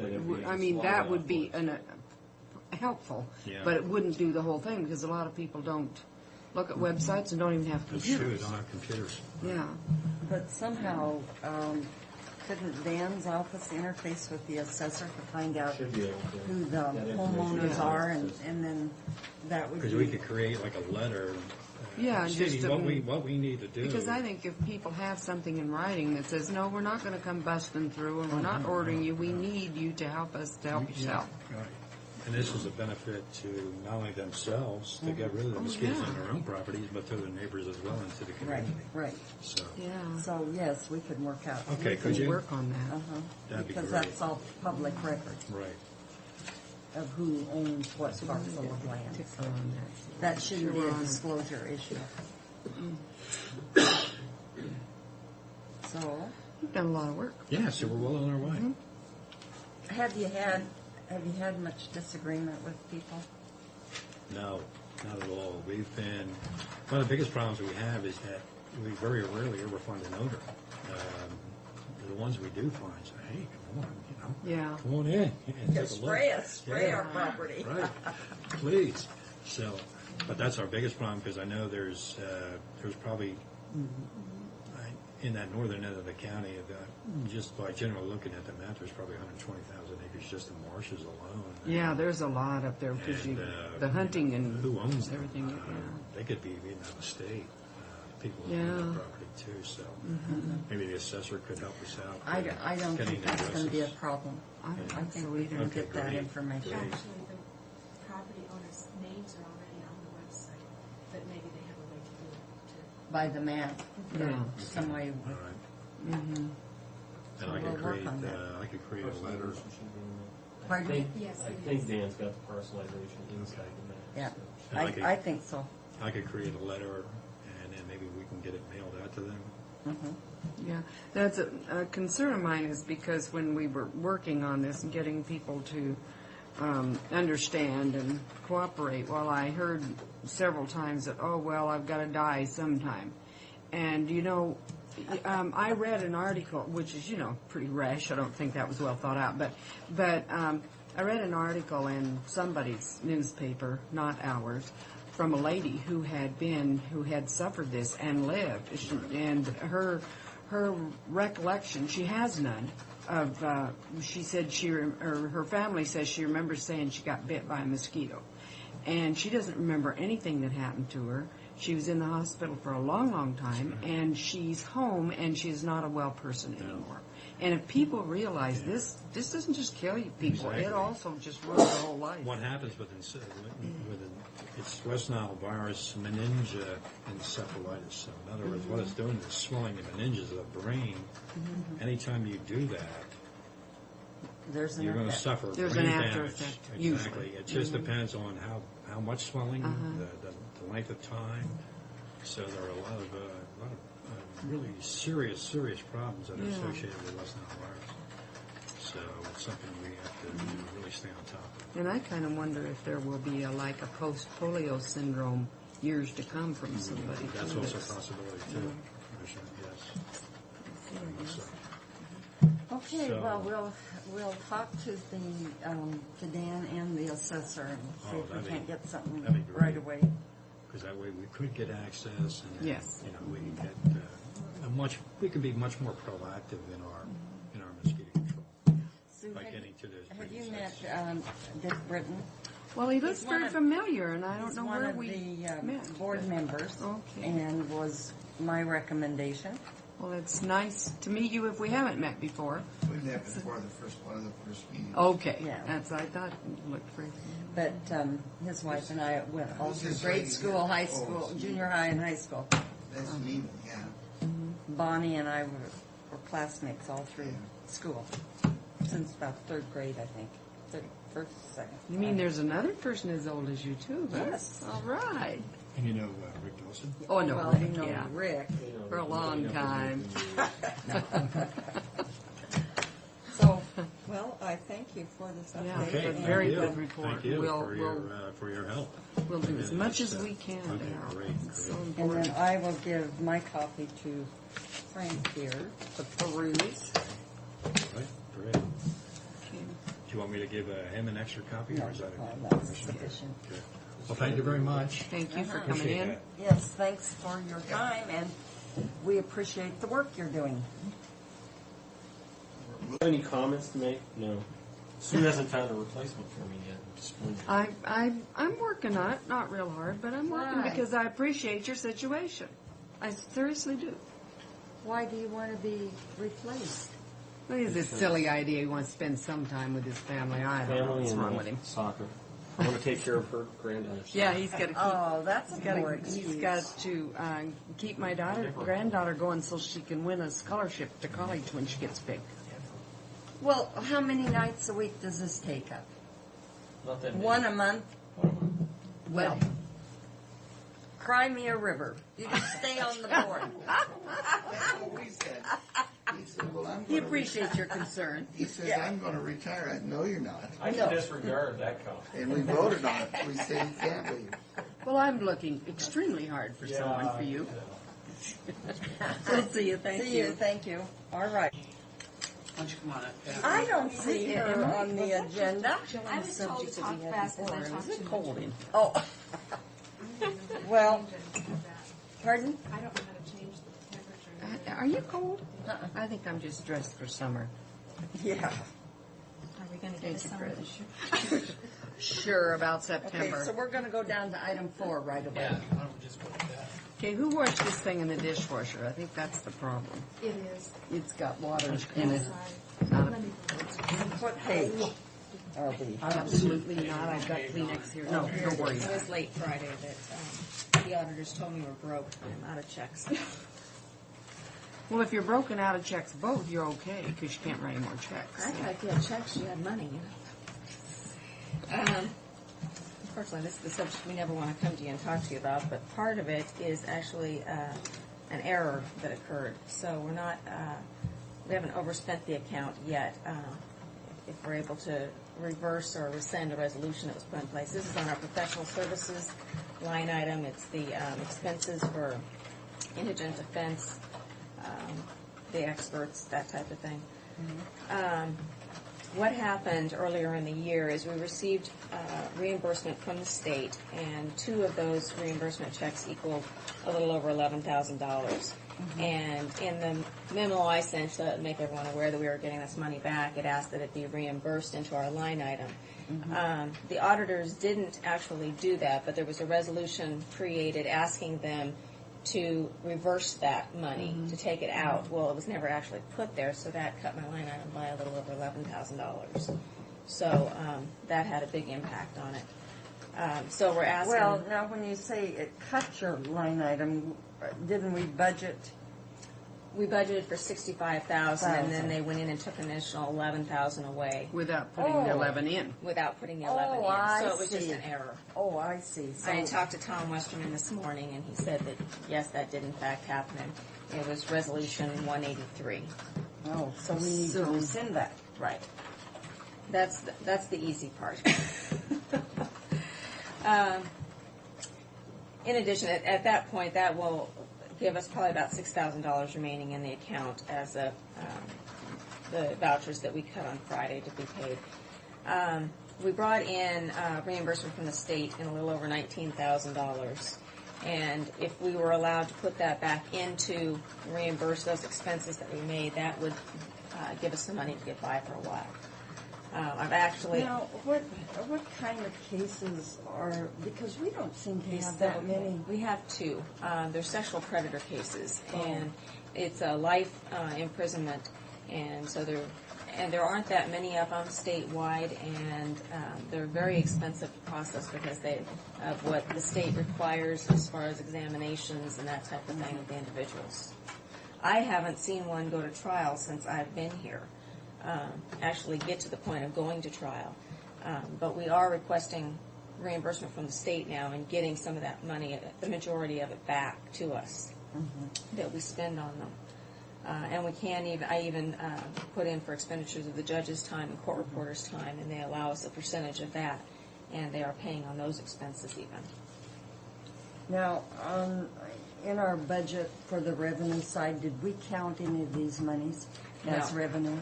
No. So this is new money that we didn't anticipate receiving.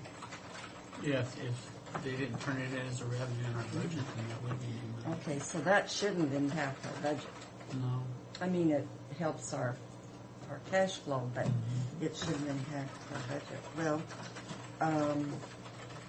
Well, apparently, if $65,000 was originally budgeted and we spent $100,000 in 2003, did we not say we were going to have to expect something, or what happened? I'm sure that's what we did, was said, well, we'll go with and we're hoping to try to reduce some of those costs on an ongoing basis. We were hoping not to have to spend that much because we didn't have the murder cases. We did have some of the final payments on Webster to take this year. We did have one attorney that was billing on these civil commitment cases way after the fact, and the state requires us to request reimbursement 30 to 60 days from the date the bills were incurred. well, if we don't put that in, then we don't get that. And so he has been told by the judges that they will not be approved for payment if they're not within the time frame. Can we also change the contracts to say something like that? Yes. And these are actually private orders. These don't necessarily fall under that contract. So the judges have made it real clear to the two counsel that have these cases that if they don't bill monthly, they will not the orders will not be signed. Okay. If we can't get reimbursement on them, they won't either. I did ask for, since I'm here today, an additional $10,000. If the revenue is not available at this time, we could probably get by for a couple of months if that reimbursement money was put in. Well, I think our cash flow is a little better. I just talked to Marie from the treasurer, and she said, well, it's not looking real good, but she expects the PILT funds to come in. I guess I wouldn't recommend that extra $10,000 right now. No. But we need to correct that $11,000 error. And then, if the board chooses to transfer the reimbursed dollars back into that account to keep it alive, I think, that would be, something that holds it together for a while till we can. Well, if you're out of money, you're out of money. Yeah. And that would be a good place to take it. Yes. So I think we've been transferring that in our contingency, which we'll have to transfer back out, which will impact our contingency line. Well, that's all right. When the contingency's gone, then it's gone. It's gone. Nobody can ask for any more. So, do you want to? Yes. If I'm correct, I would say that I would move the approval of crediting the court. What is this? A Superior Court with. Can I make a suggestion here? Why doesn't Pat get with Pat just or Bridget and write up a resolution? That would be better than my stuff. If it brought in on the consent agenda. Yes. Okay. That's a good suggestion. So that would be the 11 and the 19 then. Okay. And I do want to very quickly, since I know I'm very verbose. It's all right. Judge Swisher did want to be here today since he's one of the judges that approves these. In fact, he's the only one that does now. He has to see all the bills and he has to sign all of them unless he's on an extended vacation. That was one of the things they implemented so that the judges would see how much was actually coming across. And they all have taken a very large interest in this since they've started to see what some of this impact is since they've been more involved. And after about 5 months, Judge Swisher has actually seen what's average, what's not. He's actually denied a few and told attorneys things that they will not accept. And he's putting together some criteria. In other words, we're not going to be just a rubber stamp anymore. Right, no. I think that's goes wonderful. through each and every bill very carefully. And where he has questions, he calls the attorneys in and has them answer to him. And he's preparing the guidelines, and it's we met with the defense attorneys in December in both counties, and we're going to meet with them again this summer, go over the guidelines, and try to tighten it up a little bit more. That's so good. they are taking really an interest nice. in it, and they do understand what an impact it is on the county. No, I appreciate that. Mm-hmm. And Me too. is this item 5 anything to do with Pat? No. When are the courts moving? I believe you're scheduled to start moving on the 15th. 16th through the 18th. Beacons had to move the school district the 14th and 15th. So in the middle of next week. And I talked with IS, and they don't have a problem with it. That's what I heard from the Jason. Ready to go? Yep. We're supposed to have a meeting tomorrow morning at 7:30, right? It's scheduled. Bridget didn't let me know if it was scheduled. You might stop and chat with Bridget, but I believe we are scheduled for 7:30 tomorrow morning. Okay. And I've drafted up some documents to hand out, some court schedules so that everyone knows what page they're on. Okay. I would assume we're going to probably meet in the courtroom upstairs. That's fine. Should be clear at that time. Okay. Okay. Thanks, Ben. Okay, and then Thank you. stuff's been coordinated with the junior courts? Well, that's what the We're going to meeting's for finalize tomorrow. that tomorrow, and so they have it in writing. They can just look at their calendar and they don't. But they also, well, I guess that's your bailiwick, but the lower courts need to know that the felony cases have precedent. And that the Superior Court is superior. I mean, that's what it says. I will say Judge Roach has been real Yes. cooperative and has said that, been agreeable to do whatever he needs to do, so.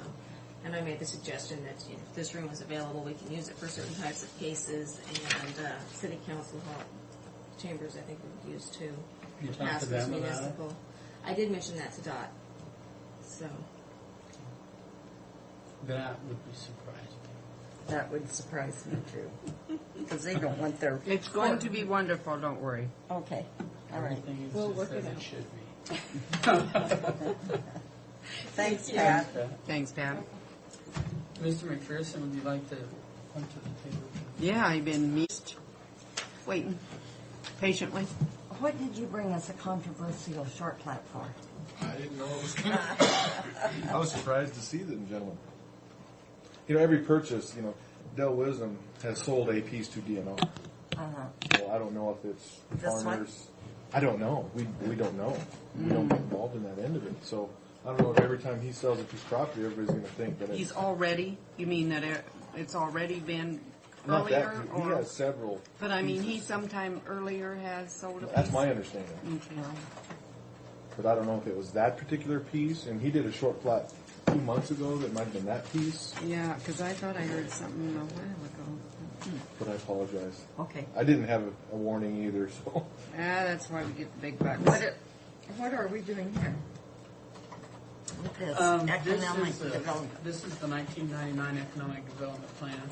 I went to Mr. McPherson so the heat is off of him. I asked him to do an addendum to it to include our work release center. And which he had done. Now, I had asked, what is the formal procedure in doing this? And basically, this is a document that Franklin County has just created on their own, and basically has adopted on their own also. The last time that this came together, it was a public hearing. It was advertised for 10 days. I don't know if there was anybody in the audience that basically came in for or against it. But what I'm trying to point out is that this is a document, a guideline that Franklin County follows as far as where we want our economic development to go. And in the conversation with Jared, this book is really outdated. It needs to be followed. It needs to be brought back to the board in '95 with projects that are completed, because this document here has projects that we've already completed that shouldn't be in this, and we need to update it on a yearly basis.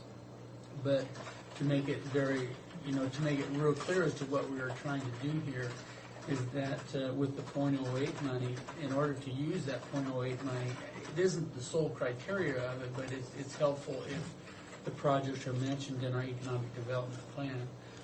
So conversations that I had with Jeff Navi and myself regarding this .08 money in the corrections facility and reimbursing our budgets for money used, that we update this economic development plan or put an addendum to it is really what it is, not an amendment. Because in other words, we used our courthouse restoration funds to update the jail. Well, it was the corrections facility, the work release, and also the courtroom. And so he's figured out a way to basically reimburse the county's from the .08 money. And I don't anticipate any controversy over this.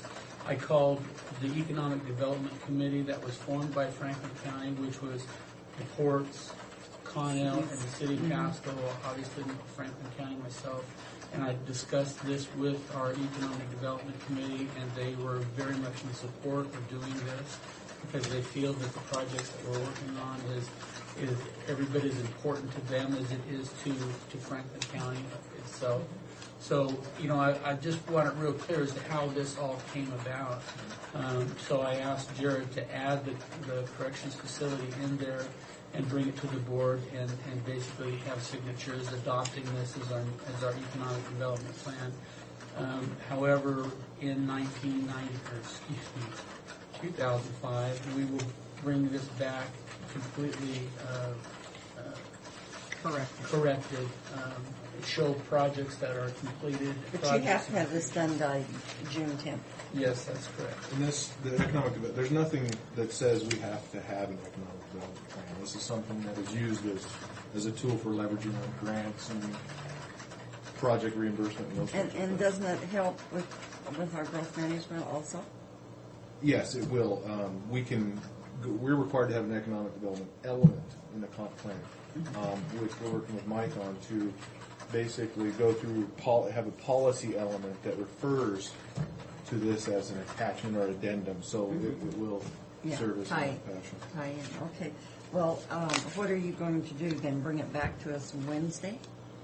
Hopefully It's ready we to can go. get it done. Oh, is it ready? We don't have to advertise or anything? We did. We did. We Oh, ran it. okay. We ran it in the advertisements over the weekend, stating that we were going to do an addendum to this. This is a public hearing, so we This all is a right. public hearing? well, it's a public hearing. The county commissioners' meetings are always Always public. So Oh, you're not meaning a public hearing? just, it's a public, we're just, Yeah, we don't have to Anybody that introduce a wanted to- hearing. We don't have to introduce an official hearing. no. And ask for. I don't believe we do, because this is a document that Franklin County has just built Well, on their own. how did we pass the first one? By resolution? Yeah, it was by resolution in '99. Okay. This is, the plan itself was adopted in '99 by resolution. We had 12 projects listed, and then we just added a 13th project, and that's the only change other than the resolution. Okay. So do you have it? And each page has the resolution at the top of the page. It's already pre-printed, so we just need signatures on the resolution. Would you want approval of it? Yes. Okay. And this is a I'm resolution. approving, I move approval of resolution number 2004-284, which is an amendment to the 1999 Franklin County Economic Development Plan. I'll second the motion. All in favor? Aye. Aye. That's why we use that number, huh? So Okay. you could print it on. Yeah, because there was so many pages. Good, good, good. So I know you like that better that way. I do. Should I explain that fairly correctly? If we could do ordinances that way, I think we should. Okay, we can do that. Because I just like the printed number. Because very seldom do we not pass those. And if we don't, why then we just wouldn't just throw it, toss it out. Toss it out. Do you have a copy of the advertisement that went out so that I can just include that in the minutes? I would think that they would have it up front. Okay, I wouldn't normally, but because it's the first time, it's something a little different. Okay. Okay. Thanks, Jared. So now what do we have? Hey, Jared. Thanks, Jared. Basically, this is the resolution here, transferring $200,000 out of the distressed fund into, now, I don't want to make this complicated, but I need to explain it to you. In order to do a complete audit trail on this, we have $155,921 going to the capital projects funds, which is reimbursement, and then we have $44,078 going into the courthouse restoration. So in doing that, we're taking the $200,000 and we're putting it into the two different budgets. We're reimbursing courthouse restoration by the $44,000 and $155,000 as capital projects. And then we will turn around and take the $155,921 and transfer that out, because the resolution is reimbursing the two budgets. We'll transfer that out and put it in the courthouse restoration fund. And I would move approval of that as stated by the I'm sorry, I didn't mean to interrupt the motion. We have not used number 283, and we have not used number 279. Pat called me at home last week to reserve those numbers, and then we ended up not using them. Oh, well, I showed that we used 283 this morning. Let's know go what? ahead and use 285. It's easier to Well, not use a number. than 284 is my next number. No, that was Jared's. the Oh. economic development plan, so you want to make this is 285. Yeah, it would have to be afterwards. Okay.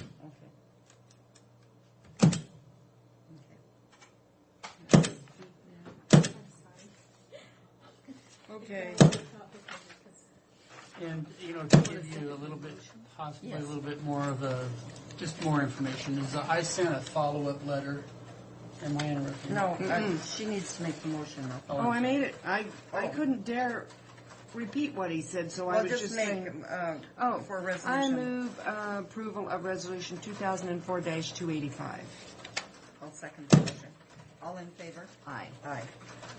Okay, go. Just to give you a little more information, I sent a letter out to everybody on the economic development, basically, you know, letting everyone know that the outcome was unanimous amongst them, and we will also place this into the file, so, you know, there's no question that the economic development committee has decided that this is in the county's best interest. So, yeah, well, that's good.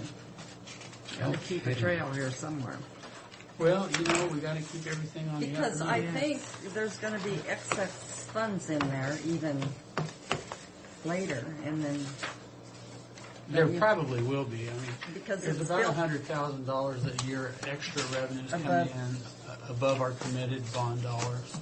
And talking with the Economic Development Committee about that, because they all had questions, is that since, you know, $100,000 a year is really not a lot to do something with, but leverage it out over a 20-year period. Yeah. There may be some other projects that we might want to take a look at. So, okay, with that, I'll go to the next one. Vending machines. There's Acme Vending. It was requested that they be allowed to put a couple of these type of candy machines out in the front entrance of the door. Kiwanis already has a couple out there. I don't know how you feel about that. I wasn't going to say yay or nay without bringing it to the board as to whether or not you want to have a few more out So there. is that where the money goes? No, if you go to, you know, there's the sheet here that's in your agenda. Basically, basically what it is that these people support these missing children, but it's not solely for that. Okay. It's basically what they're One of the saying things is they that support? this is one of the things they support. This is for their own business, but they send monthly contributions to them. So I don't want to mislead you to think that all the proceeds would go towards the missing the children, but a portion of it does. Well, do we know what else they support? And I don't know anything about it. Well, I would think that if we're going to have these, this is just my own thoughts, that we should have them elsewhere, away from the Kiwanis vending machines. In other words, Kiwanis is established, we've had those vending machines for years. And say like in the waiting area in the auditor's license department. Which would be fine. Because there's plenty of room, If isn't Zona there? doesn't have a problem with that. I don't see why she would. I just would, I don't think she would have a problem with it if we say it's going to go there. Would you like to talk to her about it? I can. Well, it's but, up to you. I mean, it's our building. Well, yeah. But it's always nice to talk to people without, Yes. without Yes. getting something stirred up. Okay. But, so, shall we just wait to hear back from you on that? Pardon? Or, I'm sorry. Go ahead. Go ahead, Mary. What limits the next company from coming in and saying, we want to put money? Why do we? Well, we- See, That's because they're the ones that have requested it, and My one concern is if 1% goes to Child Quest and 99% goes to them, I think we should know it. I think we should know what else, ask them if they'll tell us where their money's going or what percentage is going to Child Quest.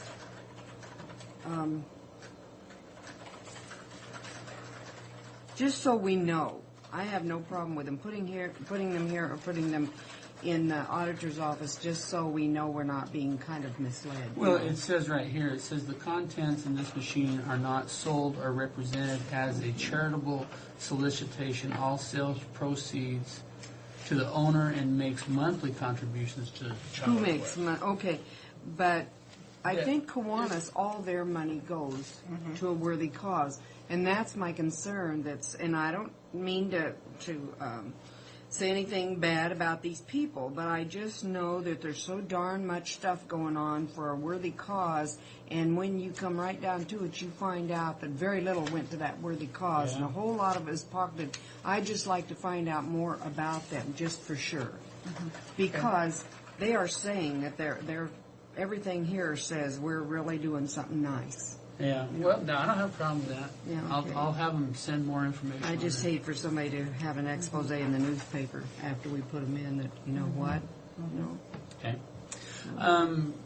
Benton Franklin Health Department. We met with Dr. Yucca yesterday or last Friday. Neve and I did, and they stopped here to take a look at the building and find out what sections of the area or what section of the building that they would be able to occupy if they chose to come in to this building. If you go to page 6, actually 6 and 7 breaks out the square footages as to what the separate areas are. Originally, we were talking about having the health department in the area. I'm trying to figure out where's. Well, if you flip to the next page, you'll see the front door. Oh, I get it. I see. That's the front door right there. Oh, okay. This Yeah, is, so if you flip that page back, this is the front door here. Right here. Yeah. And so this is where assessor planner, they are, planners are here, treasurer's here, assessor's here, WSU's here. This is the commissioner's area here, licensing, and then the 2 areas in the back I got it. are for Zona's elections. So the question that Dr. Yucca basically had was, you know, what was the board's feelings as far as a rent, or what the board had in mind as far as the cost to the health department to come down to the building. Okay, now some of this is going to be kept by Zona, is that right? Well, the 2 areas skinny places? Yeah. Those 2 areas there would be kept by Zona. Now, originally, the board had told, now, it was a board thing, and it was never real formalized, that WSU would, after we moved back, WSU would take the commissioner's meeting room back. Okay. But now, Neva's suggestion is that WSU take this area in here, let the health department have this whole area here. I don't think it's a bad idea, you know, because I think it separates the 2. it does. It gives it 2 separate entrances, and they have their own bathrooms, and so you know that probably make a better spot. And they get, and as you can see, they end up with about 1,100 square feet more by doing that. So you know, and you know that back where the recording department could be a nice conference area, where this front part out here where the license department is could be their front office, and you know, I think it could be fixed, or this conference room maybe could be used too. Yeah, I suppose it working out between the 2 of them, but I didn't see any reason why WSU couldn't make that work for them, because it's almost 4,000 square feet, where the other is just almost 3,000. Yeah. So they including that conference. Yeah. So I don't see And then WSU would have their own interest in entrance, and otherwise you're going to have health department customers filtering in with WSU, even though this back entrance was going to be WSU, you know, back here, you know, where we come in. I know. But that isn't much of a public entrance. The layout, it would be a lot better, and I think one of the things that would really help too is that when Zona's people are over here doing the elections, they can share the restrooms in the WSU area. Yes, and all yeah, county. that would probably be more acceptable. And the health department would be separate. So I guess what I'm asking here, WSU needs, or not WSU, but the health department needs to start figuring out what it is that they're going to do. So I'm here asking, what is the board's, what would the board recommend or approve for the health department, and then talk about the dollar amount as far as what would the board want the health department to pay for rent, or would they continue on with the same agreement but formalized, with the existing health department today, which would be you maintain the building. Yeah, but you can have that's going to be kind of hard with, I think this is worth more than that little building that they're maintaining. Well, my thoughts, and this is just my thoughts, Sue, and I know down the road we're going to be faced with more assessment for the health department. I just don't see how we're going to We get can around it. continue this way, yeah. And so I thought maybe in kind for the health department for our part of the assessment, and let Benton County put out the cash. If it's a trade-off, I have no problem at all with it. I just want to make it fair to them, but I want to make it fair to us. Absolutely. And if it doesn't work out, then we can always go back. Yeah. Because we got to make it very clear with Benton County and the cities in Benton County that, look, we only have one facility for our whole county. You have 3. Yeah. And you make up 75% of the population when Benton County only pays a little over, I don't even think it's maybe $70,000 more than we do. I mean, yeah. When we change that assessment. But I think they're going to come back with you. What's the percentage from Franklin County that uses it versus is there 75% of the people from Benton County using the health department, or Yes. is it Yes. just because you okay? Yeah, because see, what we have is La Clinica. I mean, it showed up in Of our course. building committee. There is another service provided there that we don't have anything to do with. Yes, and that our health department doesn't have to do. And it showed up in the building committee. And I talked to the chairman of the building committee, Tom Moak, about it, and I said, I didn't want to open a can of worms, but to me, we need a health department presence in Connell, just as I do Benton too. County Yeah. needs health presence in Prosser. And I do not think it's fair that our people have to come clear to Pasco. Nor do I. And so, but I said that'll be another battle down the road. But anyway, those were my thoughts. And I think Frank was a little amenable to it when I talked about our building committee. And I wanted to give him heads up. No, Because- I'll bring this back Wednesday, just for all 3 of you to talk. Well, I she's won't going to be here gone, Wednesday. so we. But I concur with what you're saying, and if you're gonna have a big disagreement, then we'll all be back Because next in the Monday. budget, Sue, in the budget, we're paying $80,000 of rent for that Richland building. Well, now they're talking about building a building in Richmond, and Benton County fronting the.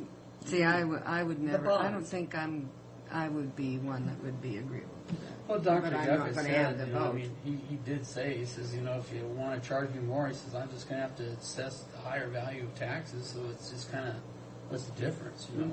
Tax Yeah. money's taking care of it. Well, one way or except another. Benton County would have to pay Oh, their well, that's share. not a bad thing. But I do think that we need health. I thought we had some presence for the health board, though. In No, you know what it Connell. is? It's area on aging. Oh, Because the foot care and the and screenings. that kind of thing. Yeah. For Okay. the seniors, Yeah. but nothing for health department. Okay, Susie, you're not going to be here Wednesday. All right.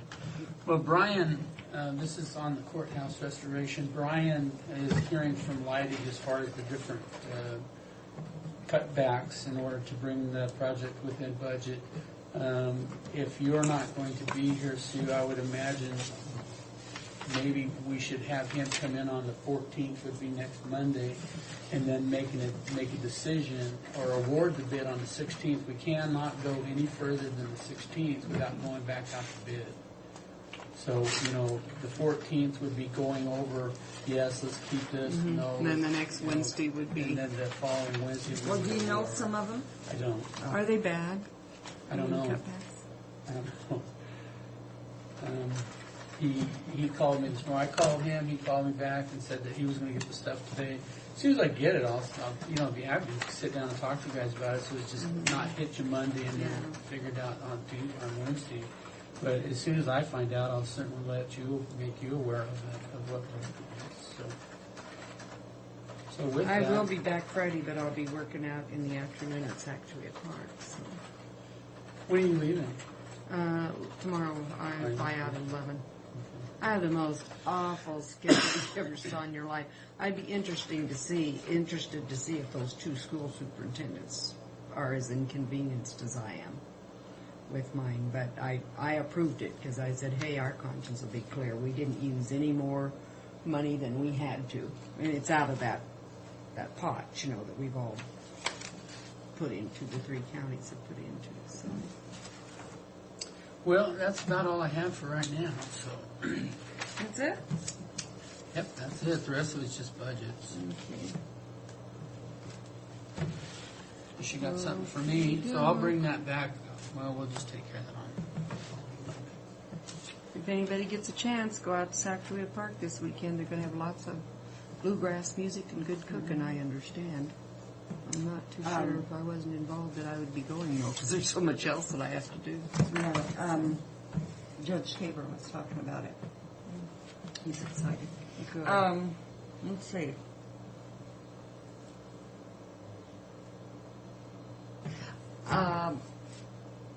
I am not sure that I want to do a lot of cutbacks. Nothing on the historical end of it. Are you adjourned? Oh, I guess we are adjourned.